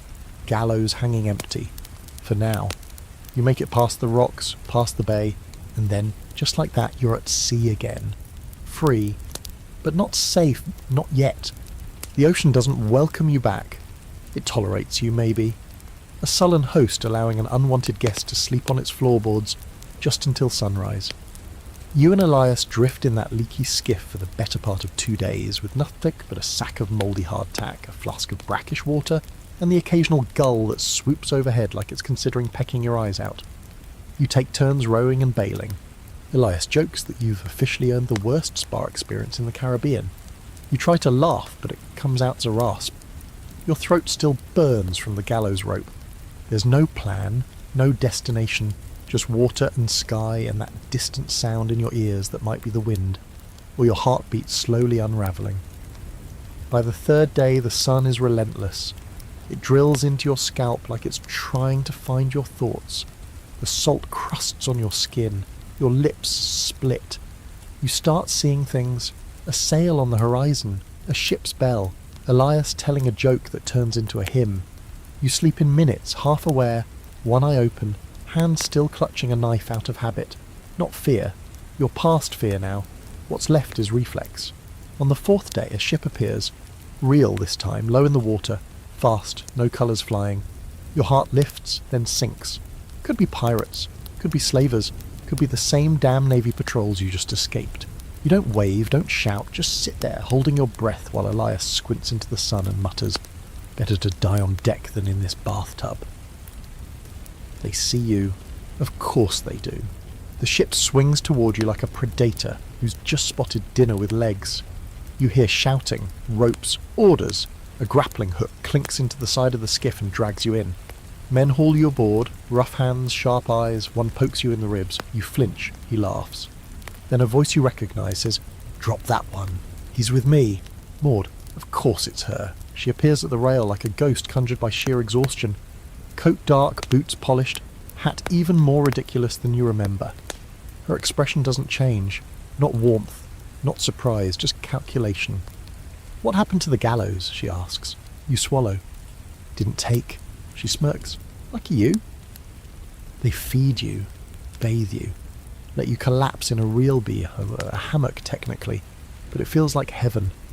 For a while all you do is sleep and wake and sleep again. Elias tells the story of your escape over and over, each time with more flair. You don't correct him, you're too tired to be humble. Eventually Maud invites you to her quarters. It's not fancy, just neat. Charts, knives, a bottle of something aged and amber. She pours 2 fingers into a tin cup and slides it to you without a word. You drink it without asking what it is. It burns the pain out of your throat for the first time in days. "You two," she says, gesturing to you and Elias, "have a choice." You raise an eyebrow. Elias just groans. "I can drop you at Tortuga," she says, "or I can keep you aboard. We've room. You've got 7 gills, and I prefer crew who've stared at a noose and come back swinging." It's tempting. A ship, a job, a second life. Not much to think about, really. But part of you wonders, what's the point? You've been a pirate. You've starved, have fought, bled, killed, wept. You have seen men gutted for lies and hanged for truths. You've buried friends, betrayed strangers. You've lived a life most people fear in stories, and you barely lived through it. Do you go back? Do you start over? Or do you stop? That night you sit on the deck alone, the sea stretched out like a road you can't decide to walk down again. The moon is full, the air cool. Behind you, Maud's crew sings quietly, not drunk, not wild, just there, steady, alive. Elias sits beside you. He smells like salt and rum and whatever bruised herbs they use as soap on this boat. "So," he says, "what do we do now?" You shrug. The same thing we've always done. He laughs. Which is what exactly? And you say, keep not dying. That gets a real laugh. A tired one, but real. Historically, some pirates did get second chances, pardons, new ships, new names. Some returned to sea, some retired quietly. Others couldn't stay away and died trying to relive their old glories. The cycle never really ended. It just moved forward. There's a fringe story about a pirate who faked his death at Port Royal, married a widow in Barbados, and spent the rest of his life baking bread. Another tale tells of a woman captain who sailed under a new name for 20 more years before vanishing with her entire crew into a fog. Legends. Half-truths. You wonder which version you're stepping into now. Maud lets you stay. No ceremony, no welcome speech. Just a new hammock, a fresh blade and a nod. That's how it works. You're part of the ship now again, but you're not the same. And the sea, as always, is watching. You start calling it the quiet life, but only in your head, and only with the sort of bitter sarcasm that comes from surviving things that should have killed you twice over. Life aboard Maud's ship isn't easy, but it's a long way from the chaos of your last crew. There's no whip crack echoing off the mast, no gambling brawls that end in blood, no stench of rot beneath the deck. Maud runs a tight ship built on rules and respect, and you almost don't know what to do with that. Almost. Your new job is maintenance, ropes, sails, wood patches, things you can do quietly away from most people. Elias is still there, of course, now the ship's unofficial quartermaster, though he insists his real job is supervising rum allocation and moral support. The crew likes him. They're wary of you at first. You're the ghost who escaped the noose. You're the one who saw the inside of a navy gallows and walked away. That makes people nervous. Superstitious. Curious. Eventually the stares fade, replaced by something else. Nods. Jokes. Half-shared meals. It's not trust, not yet, but it's close. Weeks pass, then months. You raid a few ships, nothing big. Maud prefers targets with minimal resistance, small merchant sloops, privateers who get too bold. Her goal isn't gold, it's survival. Food, powder, medicine. She avoids navy patrols, cuts deals in hidden coves, trades with locals who don't care what flag you fly as long as you pay. It's less adventure and more logistics. Still, it keeps you afloat. And alive. One night you dock in a tiny port on an unmarked island, just huts, a dock, and a man who sells rum by the barrel. It's your first chance in months to stand on land. Your legs feel like jelly. You nearly fall on your face and Elias laughs so hard he drops his pipe in the sand. You wander into the village and buy a sweet orange with a copper coin. You eat it slowly, sitting on a crate, juice dripping down your chin. It's the best thing you've ever tasted. Historically, most pirates didn't die in battle. They died from disease, starvation, infection. Even successful crews often met their end from a scratch that went septic or a rat bite that turned feverish. You think of all the ways you could have died. Famine, hanging, drowning, fire, gunshot, betrayal. You wonder how many more are waiting. Maud calls a meeting on deck that night. A vote. She's got word of a potential prize, a treasure ship out of Havana, heavy with silver, bound for the Spanish Main. Big risk, big reward. Everyone gets a say. You vote yes, not because you care about the silver, but because part of you wants to feel alive again. To remember what it was like to grip a blade with purpose. The raid is brutal. The ship is guarded. Not by soldiers, but mercenaries, hardened men with cruel smiles and no fear. You take one down by tackling him into the hold, the two of you rolling through gunpowder barrels and broken crates. You don't remember the killing blow, just blood, screaming, and then silence. In the end, you win. Barely. You take the ship, you get the silver, but you lose 4 men. One of them is Elias. Shot through the gut while covering your retreat. You drag him to the deck, screaming for help, but you know. He looks up at you, eyes wide, and says, "You still owe me for that orange." Then he dies. No final speech, no last breath sighing through poetic lips. Just that, and gone. You bury him at sea with the others. Maud says a few words. You say nothing. You can't. Your throat is closed, your eyes are dry, and everything inside you feels like it's caving in. That night, you sit at the bow with Elias's pipe in your hand. It doesn't light anymore. You keep it anyway. There's an old belief that if you die at sea, your soul stays with the ship. You're not sure if it's true, but you swear you hear his laugh sometimes when the wind's just right. Here's a final strange fact. One pirate captain, after losing his entire crew in a storm, sailed alone for 2 years talking to ghosts. People called him mad, but they also say he never lost another battle after that. Sometimes madness is just grief wearing a different coat. You stay aboard Maud's ship for another year. You get stronger, quieter, more respected. One day she asks if you want your own command, a sloop of your own, crew, compass, freedom. You say no, not because you're afraid, but because you finally learned that freedom isn't found at the helm of a ship. It's found in surviving long enough to choose what happens next. Eventually, you dock at an island far from any navy patrol, far from ports that whisper your name. You disembark. Maud watches without question. She nods once and says, "Don't die stupid. You promise you'll try. You live in a hut near the water now. You fix boats, tell stories, eat fruit. Sometimes someone asks about the rope scar on your neck. You just say, 'It's from when I tried to kiss a navy girl.' That usually gets a laugh. At night you walk the beach. The sea calls, like always, but this time you don't answer. You've had your fill. And that, dear friends, is the story of your horrible, cursed, sweaty, sea-sickened, blade-scarred life as a pirate. You didn't die at sea, or in battle, or on the gallows. You died and came back and kept moving, one splintered day at a time.